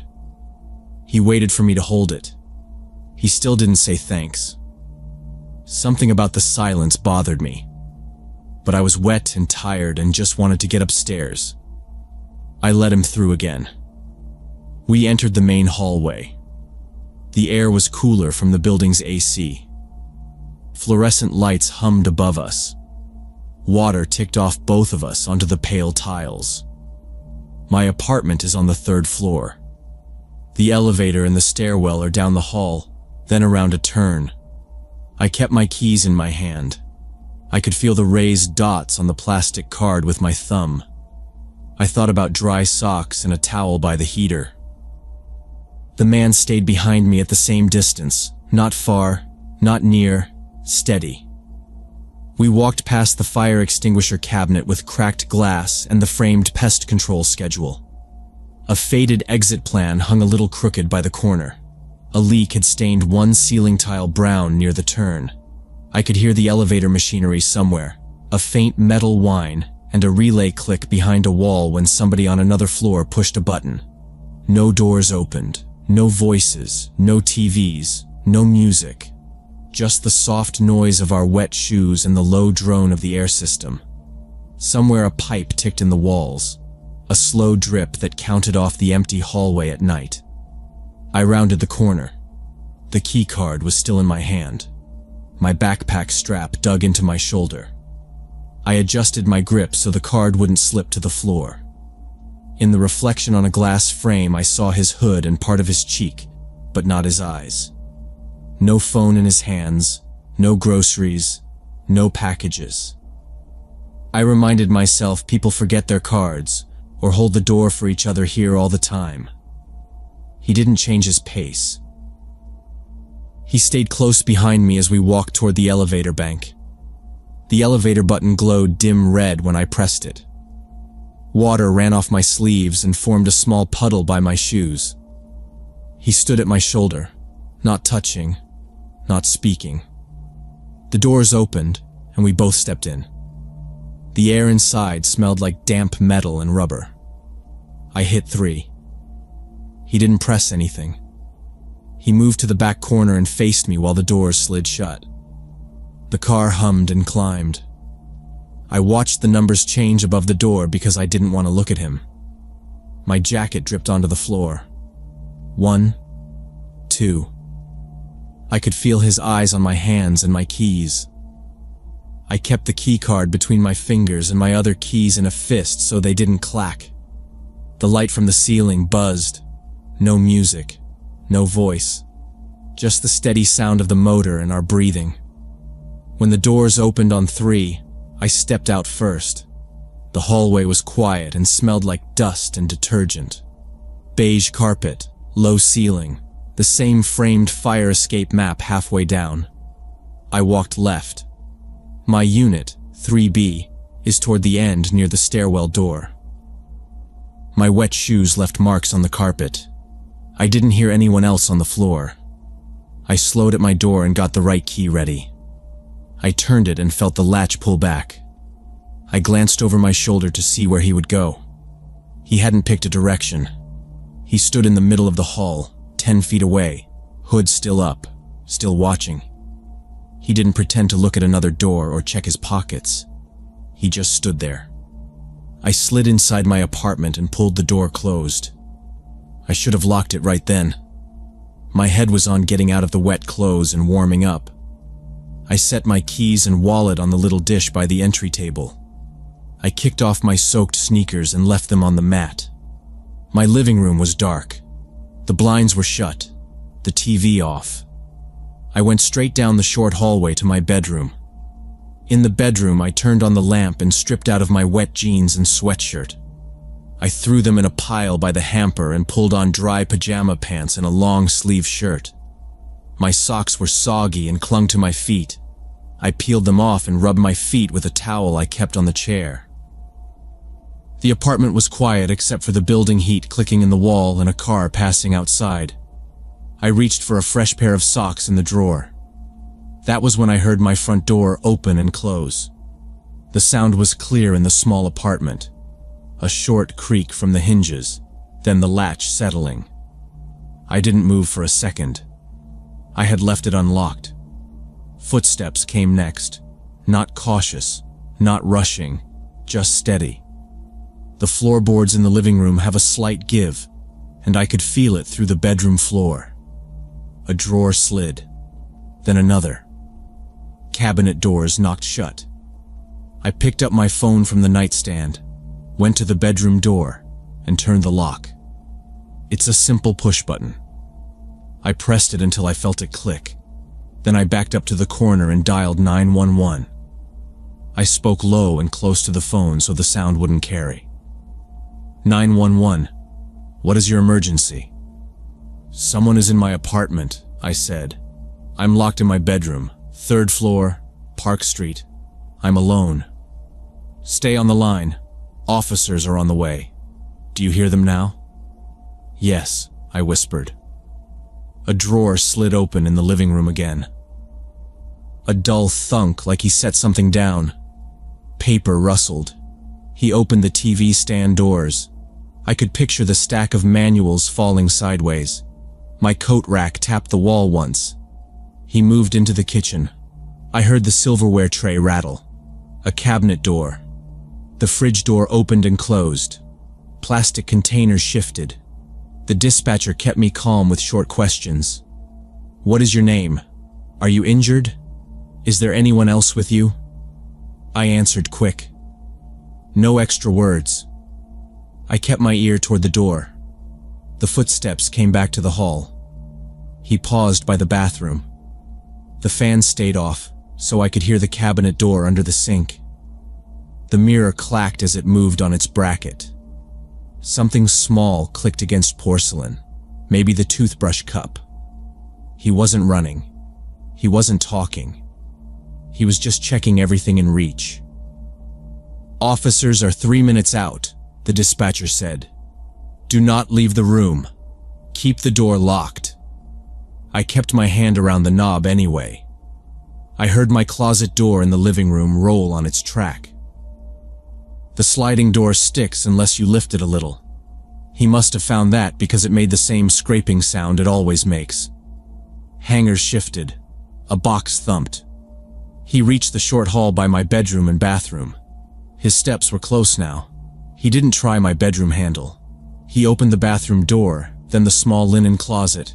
He let it shut. He stayed about 10 minutes, maybe a little less. I watched the phone timer climb while he moved. He never spoke.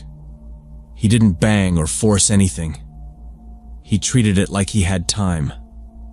Then the steps went back to the living room. The front door opened. A pause. It closed. I heard the latch catch this time. I waited with the dispatcher until the officers knocked. They announced themselves and used my name. I unlocked the bedroom door and let them in. Their boots were wet from the rain. They checked the apartment room by room, and then the hallway. He was gone. The officers took a report at my kitchen table. One walked me through the times and the path he took. The other radioed for the building to be checked. They looked at my door. No damage. They noted the boxes moved in my closet, the mail spread on the coffee table, the kitchen drawers a little open. My bathroom items were out of place. My brush was on the counter instead of in the cup. The mirror had a smudge on one corner. They dusted for fingerprints on the doorknobs, the kitchen counter, the TV stand, the bathroom mirror edge. Fine gray powder left a film where they worked. They lifted a few prints, but they said a lot of them could be mine. One officer asked if our hallway had cameras. I told them no. Our building never added them, just the card reader downstairs. Without cameras, they said it could be hard to identify him. They asked for a description. I told them what I saw. Black jacket, hood up, average build, no visible tattoos, no bag. I explained the elevator, the way he followed me down the hall and stopped 10 feet from my door. I told them I thought it was the same man. I admitted I had held the doors for him because it felt rude not to. The detective who came the next day repeated the same questions. He said the man might have been testing my routines, checking if I lived alone, checking locks, checking how fast police would respond. He said sometimes they leave after the first time and come back later when they know your habits.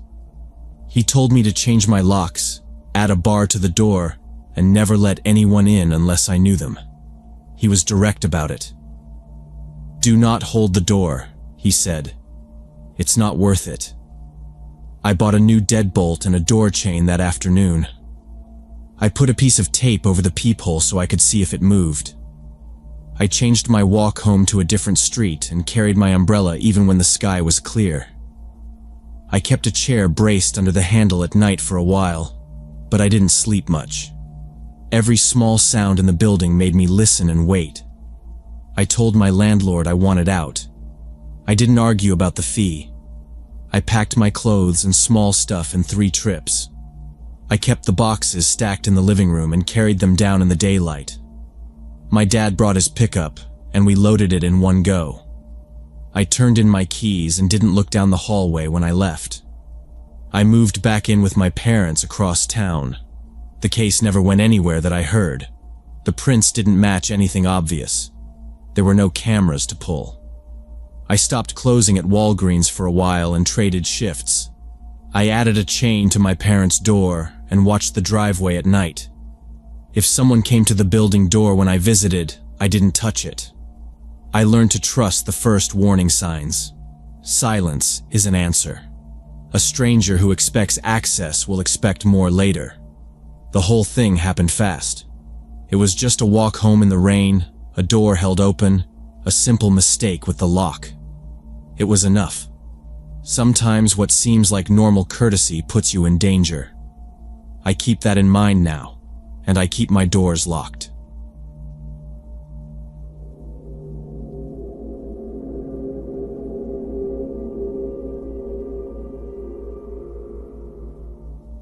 When I was 19, I signed up for an elective psychology course because I needed 3 credits.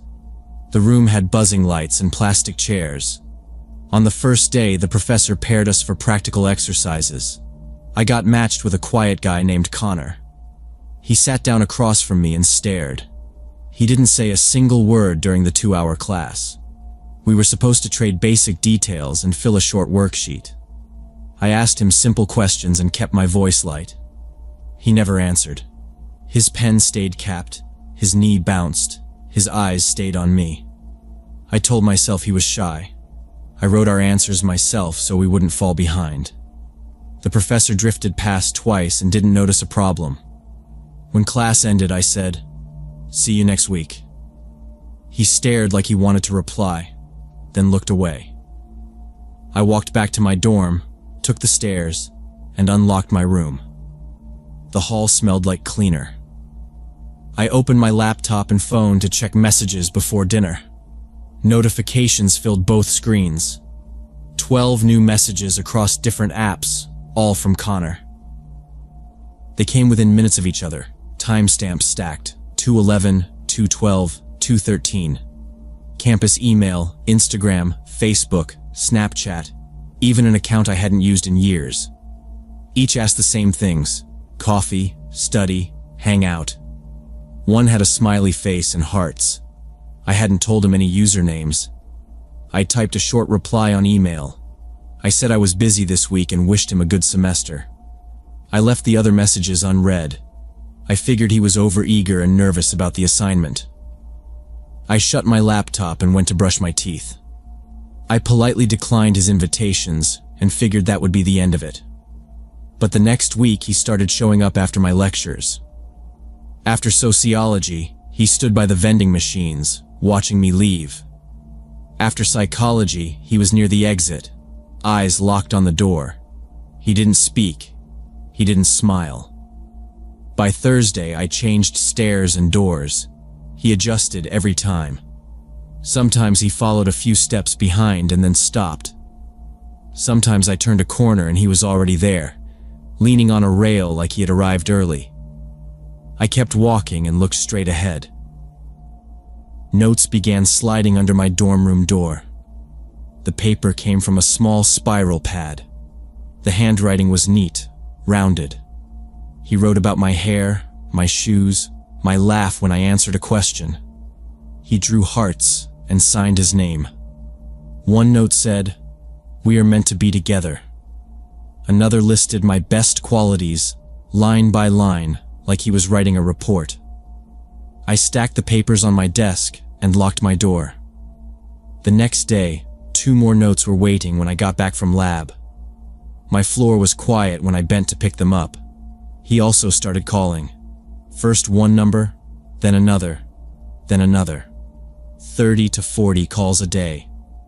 My phone rang during meals, lectures, and showers.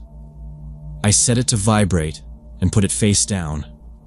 At first, there were no voicemails, only hang-ups that kept the counter climbing.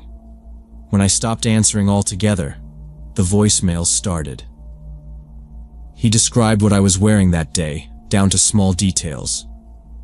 Blue jacket with a silver zipper, he said. Black shirt with tiny white dots. He also described the routes I took. "You went out the back door and cut along the side path," he said. "You took the south stairs and used the side gate." His voice was flat, steady, like he was reading notes. He never laughed. He never sounded unsure. I varied everything I could. I left classes early or late. I waited in restrooms until the hallway went quiet. I switched which doors I used and which pockets held my keys. I watched reflections in glass and kept my right hand free. The notes kept coming anyway. Twice a day, sometimes more. Now he added times to the compliments. 10:06 a.m. You held the elevator. 1:42 p.m. You dropped your pen. He underlined words and drew more hearts. He wrote that we already had proof we fit together. Small things began to stand out that I had never noticed before. A scuff on the push bar, a shoe mark by the stairs, a candy wrapper under the fountain. None of it proved anything. I logged it anyway. My door peephole had a nick in the plastic ring. Maybe it had always been there. One day the calls hit 42. The screen showed a wall of missed numbers and red badges. I listened to a single voicemail long enough to hear the exact time I left math and deleted it. Another one arrived seconds later. The phone pulsed with each new alert. I started changing my look to break the pattern. Different jacket, different hat, different shoes. It didn't help. Within an hour, his voicemail named the new item and where he saw it. He said which pocket held my student ID. He said which notebook I used in which class. Just after sunset one evening, my phone rang again and again until the voicemail icon appeared. I tapped it and stood between my bed and my desk to hear it. His voice listed my route, then my clothes, then the corner where I stopped to tie my shoe. He ended with, "See you tomorrow." 2 minutes later, the phone rang again. I kept my key between my fingers when I walked. I learned which doors closed slow and which slammed. I memorized the camera domes on the ceilings. I wasn't being dramatic. I wanted to move from door to door fast. By then, there was no doubt. He wasn't guessing, and he wasn't repeating something we both told each other in class. He had my schedule down to minutes. He knew the routes and the doors. It was clear he was following and watching me constantly. I went to the dean's office with a stack of notes and a log of calls. I kept it simple. Dates, times, screenshots. The dean listened, nodded, and said they would have a talk with him about appropriate behavior. They took copies and told me to keep documenting. I left with that sentence repeating in my head because it didn't sound like a plan. The next morning, my phone buzzed before my first class. A text from an unknown number with a photo attached. It was me sleeping in my dorm bed. The angle was from inside the room, near my desk. I could see my own backpack in the corner and my shoes by the door. The caption said, "You look beautiful when you sleep. Why did you complain? We're meant for each other." I stared at the photo, looked at my door chain, looked at the window lock. I didn't waste time. I threw clothes in a bag and called a friend. I left my dorm key at the front desk and didn't go back. By evening, I moved into a small apartment with 2 friends off campus. Their place had a deadbolt and a chain. I took the couch for the first nights and kept a lamp on. I contacted a lawyer the next day about a restraining order. I brought my logs and the photo. The lawyer was calm and direct. They said I needed more documented evidence of threats. "Keep collecting," they said. "Keep reporting." I saved everything to a folder and backed it up to a drive. It didn't matter that I moved. Connor found the new address fast. First, it was a small gift bag on the welcome mat, a silver bracelet in a velvet box, and a handwritten note about how happy he was I had come home. Then a plush bear with a ribbon. Then a bigger bag with printed photos of me taken across campus and on the sidewalk outside a grocery store near the apartment. None were posed. In one, I was carrying a sack of oranges. In another, I was unlocking the apartment gate. He left them early in the morning and late at night. No signature, just hearts and my name. We bought a basic camera kit that same day. Battery-powered units with motion detection. One for the front door, one for the back stairwell, one facing the second-floor landing. We put up a small sign that said "Recording in Progress." We reported every drop-off to campus police and also to the city police, including the text with the photo from inside my room. We got incident numbers and the names of officers. I started keeping a notebook by the door to log times. Connor adjusted again. He started showing up everywhere. He was outside my workplace when I locked up at 9. He stood across the street from the coffee shop where my roommate studied. He pressed the call button at the apartment gate and hung up before we picked up. When I drove to my parents' house for a weekend, a car stayed 2 vehicles back on the freeway for an hour. I saw the same car pass our street twice after I pulled into my parents' driveway. My dad stood on the porch and wrote down the plate. I sent that in with the next report. 2 weeks after I moved in, my roommate shook my shoulder at 3 a.m. Her whisper was tight. Someone was trying to get in through the second-floor window in the small bedroom we used for storage. We killed the lamp and listened. The sound was metal against frame, a scrape, then pressure. The window latch clicked. I grabbed my phone and dialed 911. I gave the address and said we had cameras. My roommate went to the hallway and watched the live feed on her screen. It showed a figure on the fire escape, shoulder first through the window, slow, careful. The dispatcher stayed on the line and told us to stay in the locked bedroom and keep the door between us and the window. Sirens grew fast. The feed caught the reflection of red and blue, and then voices in the alley. Footsteps on the metal stairs. A thump as someone hit the frame. The dispatcher said officers were on scene. We heard police and hands. We didn't move until an officer knocked and announced by name. When we opened the front door, 2 officers were in the hall. Another officer was at the back with his light up. They led us to the small bedroom. The window was halfway open. Connor was halfway through the opening when they arrived. 1 leg in, 1 leg out. He had a backpack on the floor under the window. They photographed it, zipped it, and logged it. They took him out in cuffs while he stared down at the tile and didn't say a word. The police asked for all of our footage, reports, voicemails, and the photo from inside the dorm. They brought a property form and gave us a card with a case number. They served a warrant for his dorm room the same day. Later, we heard what they found from the detective assigned to the case. Thousands of photos of me printed and sorted by date, many from places I didn't realize he had been. Journals that laid out daily routines, class times, places I like to buy groceries, and lists labeled "Future Together." In a locked footlocker, they found zip ties, small unlabeled vials that tested as sedatives, and several fake identification cards with my last name attached to different first names. They bagged everything. They talked to the dean. The calls from the dean's office stopped, and the tone of the emails changed. I met with the detective, a prosecutor, and a mental health evaluator in a small room at the station. I stuck to facts. I signed forms. I turned over the drive with my backups. The evaluator asked simple questions and explained they would be assessing whether he understood his actions and whether he posed an ongoing risk. I kept my answers short and exact.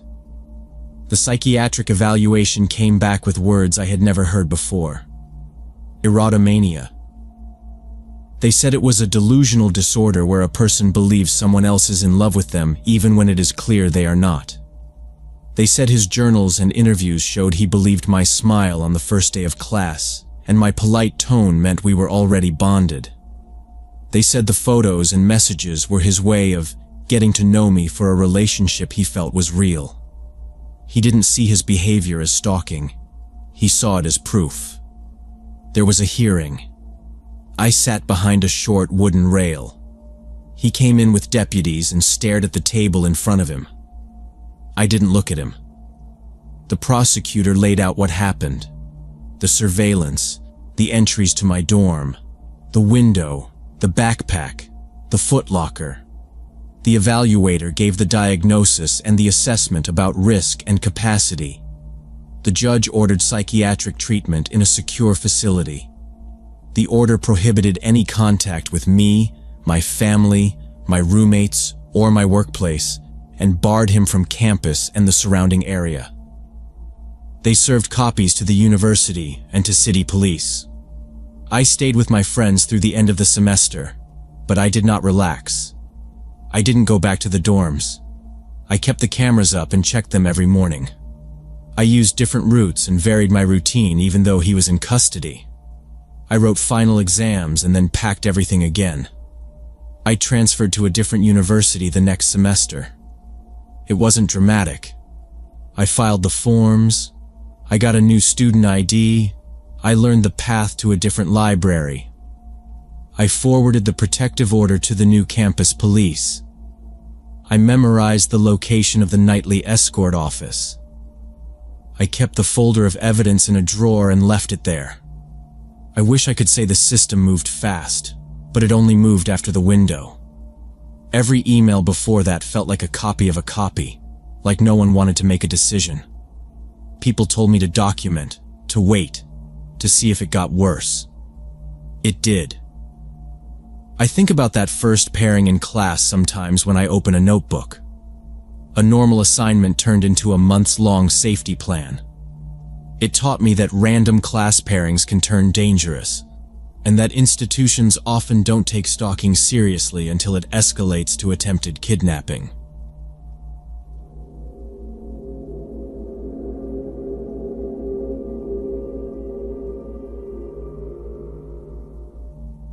I was 28, and my evenings were simple. Work ended at 7. I drove 2 miles down Maple, parked under the crooked light pole, and swiped into the fitness center. Tuesdays at 8 were quiet. The front desk guy scrolled his phone. I put my water bottle in the cup holder, set the stationary bike to a steady pace, and watched the numbers tick up. The room felt hollow when it was that empty, all the machine lights blinking like little eyes.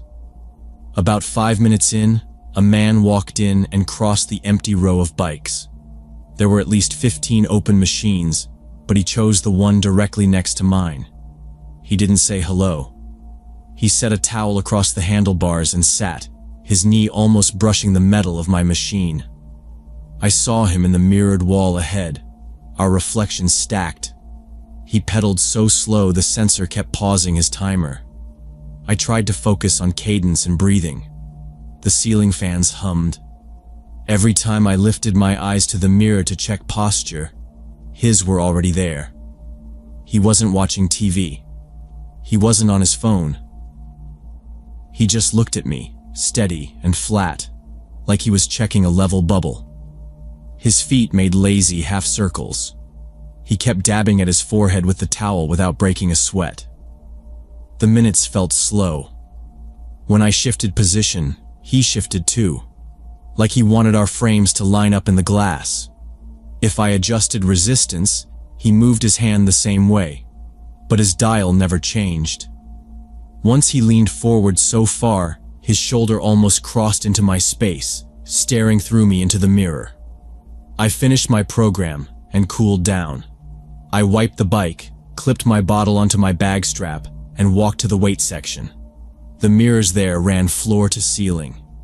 Music played low from a ceiling speaker, just a thump with no lyrics, the kind that makes time feel longer. I picked the seated row, set the pin, and started pulling. He followed. He didn't even try to hide it. He sat at the machine closest to me, set the pin to a number that didn't match his build, and barely moved the stack while looking at my reflection. I moved again. He moved again. Any free space I took, he took the next nearest one.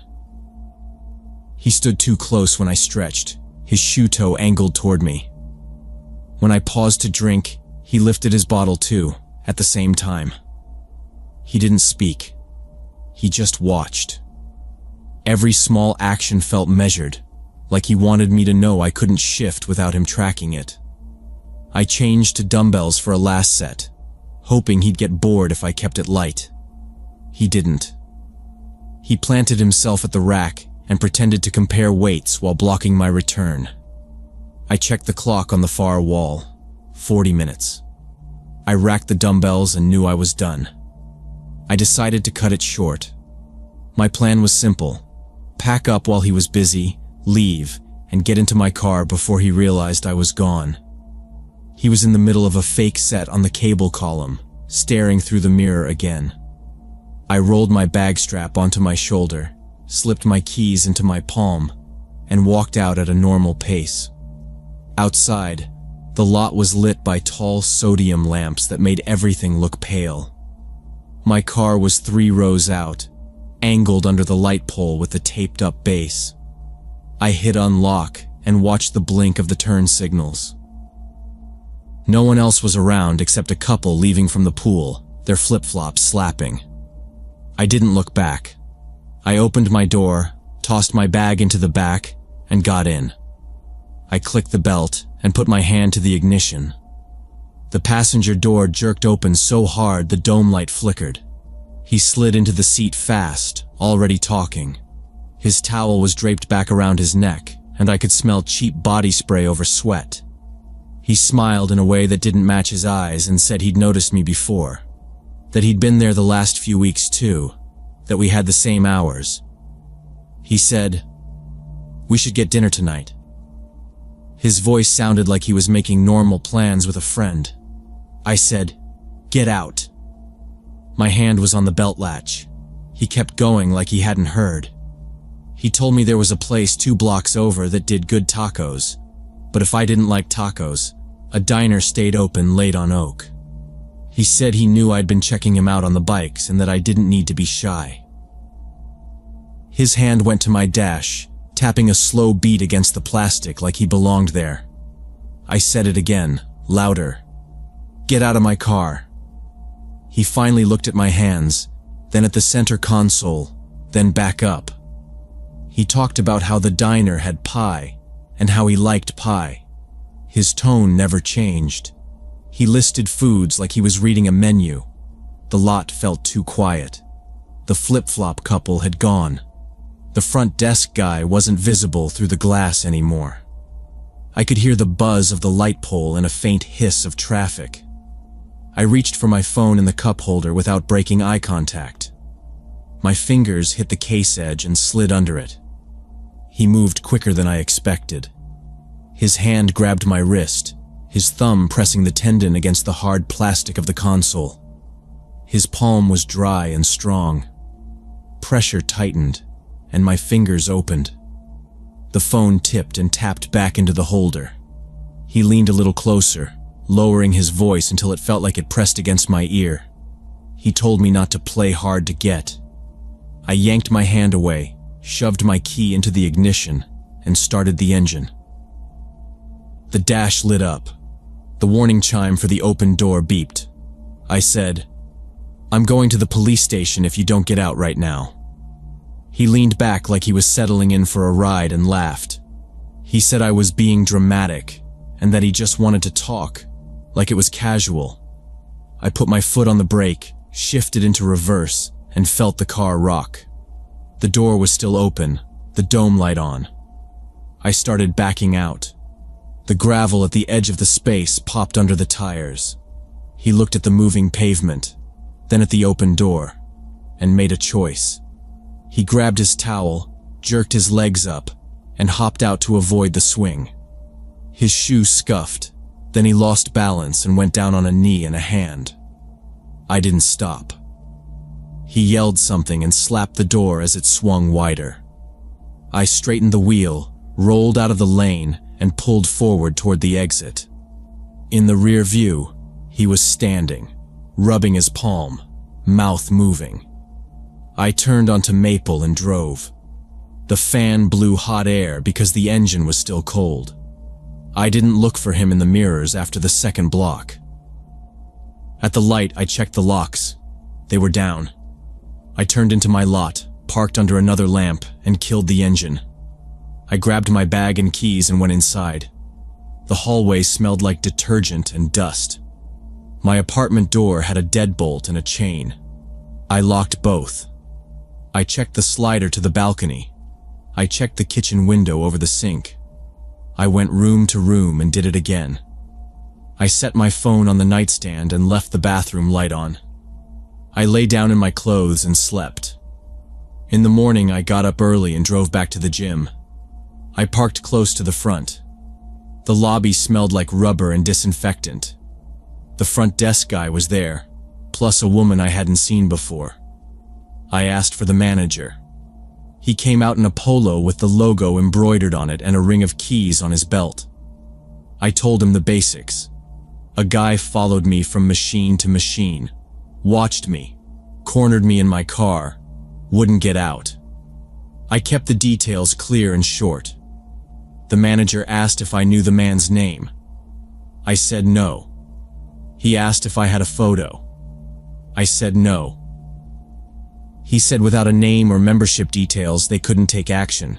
He said, "We can review the security footage." He typed something into a computer. He said if I remembered any small detail, I should email him. He handed me a card with the gym's address printed on it. I looked at the camera above the door and then at the long hall of machines. I told him I expected them to do something. He repeated the part about the footage and said they take member safety seriously. I left. Their response was useless, so I asked for a refund of my annual fee. I said if I saw the man there again, I would call the police and I would use their name. The manager's face went tight. He said he could cancel my membership and process a prorated amount. He asked me to confirm my address. He said again they couldn't identify someone from a description alone. I signed a form and handed over my key tag. When I walked out, I didn't look back at the rows of bikes. That afternoon, I searched for another facility. I picked one across town in a strip mall near a grocery store and a credit union. The parking lot had cameras pointed at the spaces. The front desk called everyone by first name. I started going there in the mornings before work, when the place was bright and loud. I kept my routine simple. I parked near the door, checked in, lifted, and left. About a month later, on a Wednesday, a friend texted me a link with a photo and a short line. "Is this your guy?" I tapped it. The article headline said a serial stalker had been arrested in our area. The photo showed a man in a gray t-shirt, tired eyes, short hair. The name under the image was Derek Anderson. I recognized him. It was the man from the gym. My friend sent another message with a screenshot of the paragraph that mattered. It said he had been following female gym members to their cars and to their homes, keeping detailed records of their routines and personal information. I read it twice. The piece said he was in custody and that police were asking for other potential victims to come forward. The article included a contact line for the department. I called it.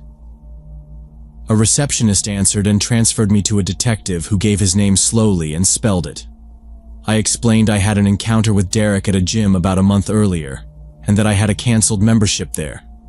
The detective asked me to describe the gym layout, the time, the machines, the parking lot, and the way he entered my car. He asked if there were any witnesses or cameras. I told him about the light pole and the front desk, and the open door alarm, and the part where he laughed. He asked if Derek had touched me. I told him about the wrist grab and how I started the car. He said they had served a warrant on Derek's apartment. They had found notebooks. 47 women were listed with addresses, work schedules, and daily routines. He said Derek had attacked 3 women near their homes. He said the attacks were at night and near parking areas or porches. He asked if I would give a formal statement. I said yes. We set a time at the station. At the station, the lobby had plastic chairs and a vending machine that hummed. The detective met me in a small room with a table and a recorder. He turned it on and said the date and time. I told the story again, in order. I kept it to what happened. He asked for the exact phrases Derek used, the distance between the bikes, the angle of the mirror, how long he sat at each place. He took notes. He asked if Derek said my name. I said no. He asked if Derek mentioned my car model. I said no, just the food places. He said my statement helped establish a pattern of predatory behavior. Approach at the gym, escalation in the parking lot, attempt to gain control in the car. He said it matched other reports and backed the case for premeditation. He told me Derek targeted women who worked out alone in the evenings. He used the gym as a hunting ground. He would watch, follow to the lot, and then decide if he could tail them home. He said my action of backing out had likely prevented him from learning my address. He asked if I had changed my habits. I said yes. I kept it short. I signed the statement. He gave me a card with a case number and said they might call me to testify. He walked me out to the lobby. On the board near the door, there was a flyer that said, "If you see something, say something." I put the card in my wallet and left. I switched to group classes at the new facility and never went alone. If I stayed late at work, I skipped the gym. I parked under cameras and used the main door. I kept my phone in a pocket and my keys in my hand. I told the new staff why I wanted a buddy to walk out with. They said they could do that. I read a follow-up article the next week. It listed the charges and said the notebooks were now evidence. It said there were lines of times and addresses and small notes about hair color and vehicles. The number was still 47. When the court date came into the news, the detective called to update me. I didn't have to appear. My statement was in the file. He said Derek had entered a plea in one of the assault cases. He said the judge had denied bail. He kept it factual. I thanked him. I set the phone down and went on with my day. I drive past the old gym every few weeks on my way to the grocery store. The crooked light pole is still there. The windows show the rows of bikes and the mirror wall. I don't go inside. I don't need more from that place. I use the new gym with people I know. I check my surroundings. I lock my car. I keep it simple. It's not complicated after you see how someone like that works. He watched people who were busy counting reps and minutes. He waited for empty spaces and open doors. He used normal places to do unnormal things, quiet and steady, so no one looked twice. Now, I don't give anyone the quiet space to do that with me. I don't wait to see if someone is being friendly, or if I am being dramatic. I take the action I can control. I never work out alone anymore. Sometimes the people who seem like they're just being friendly are actually planning something much more sinister.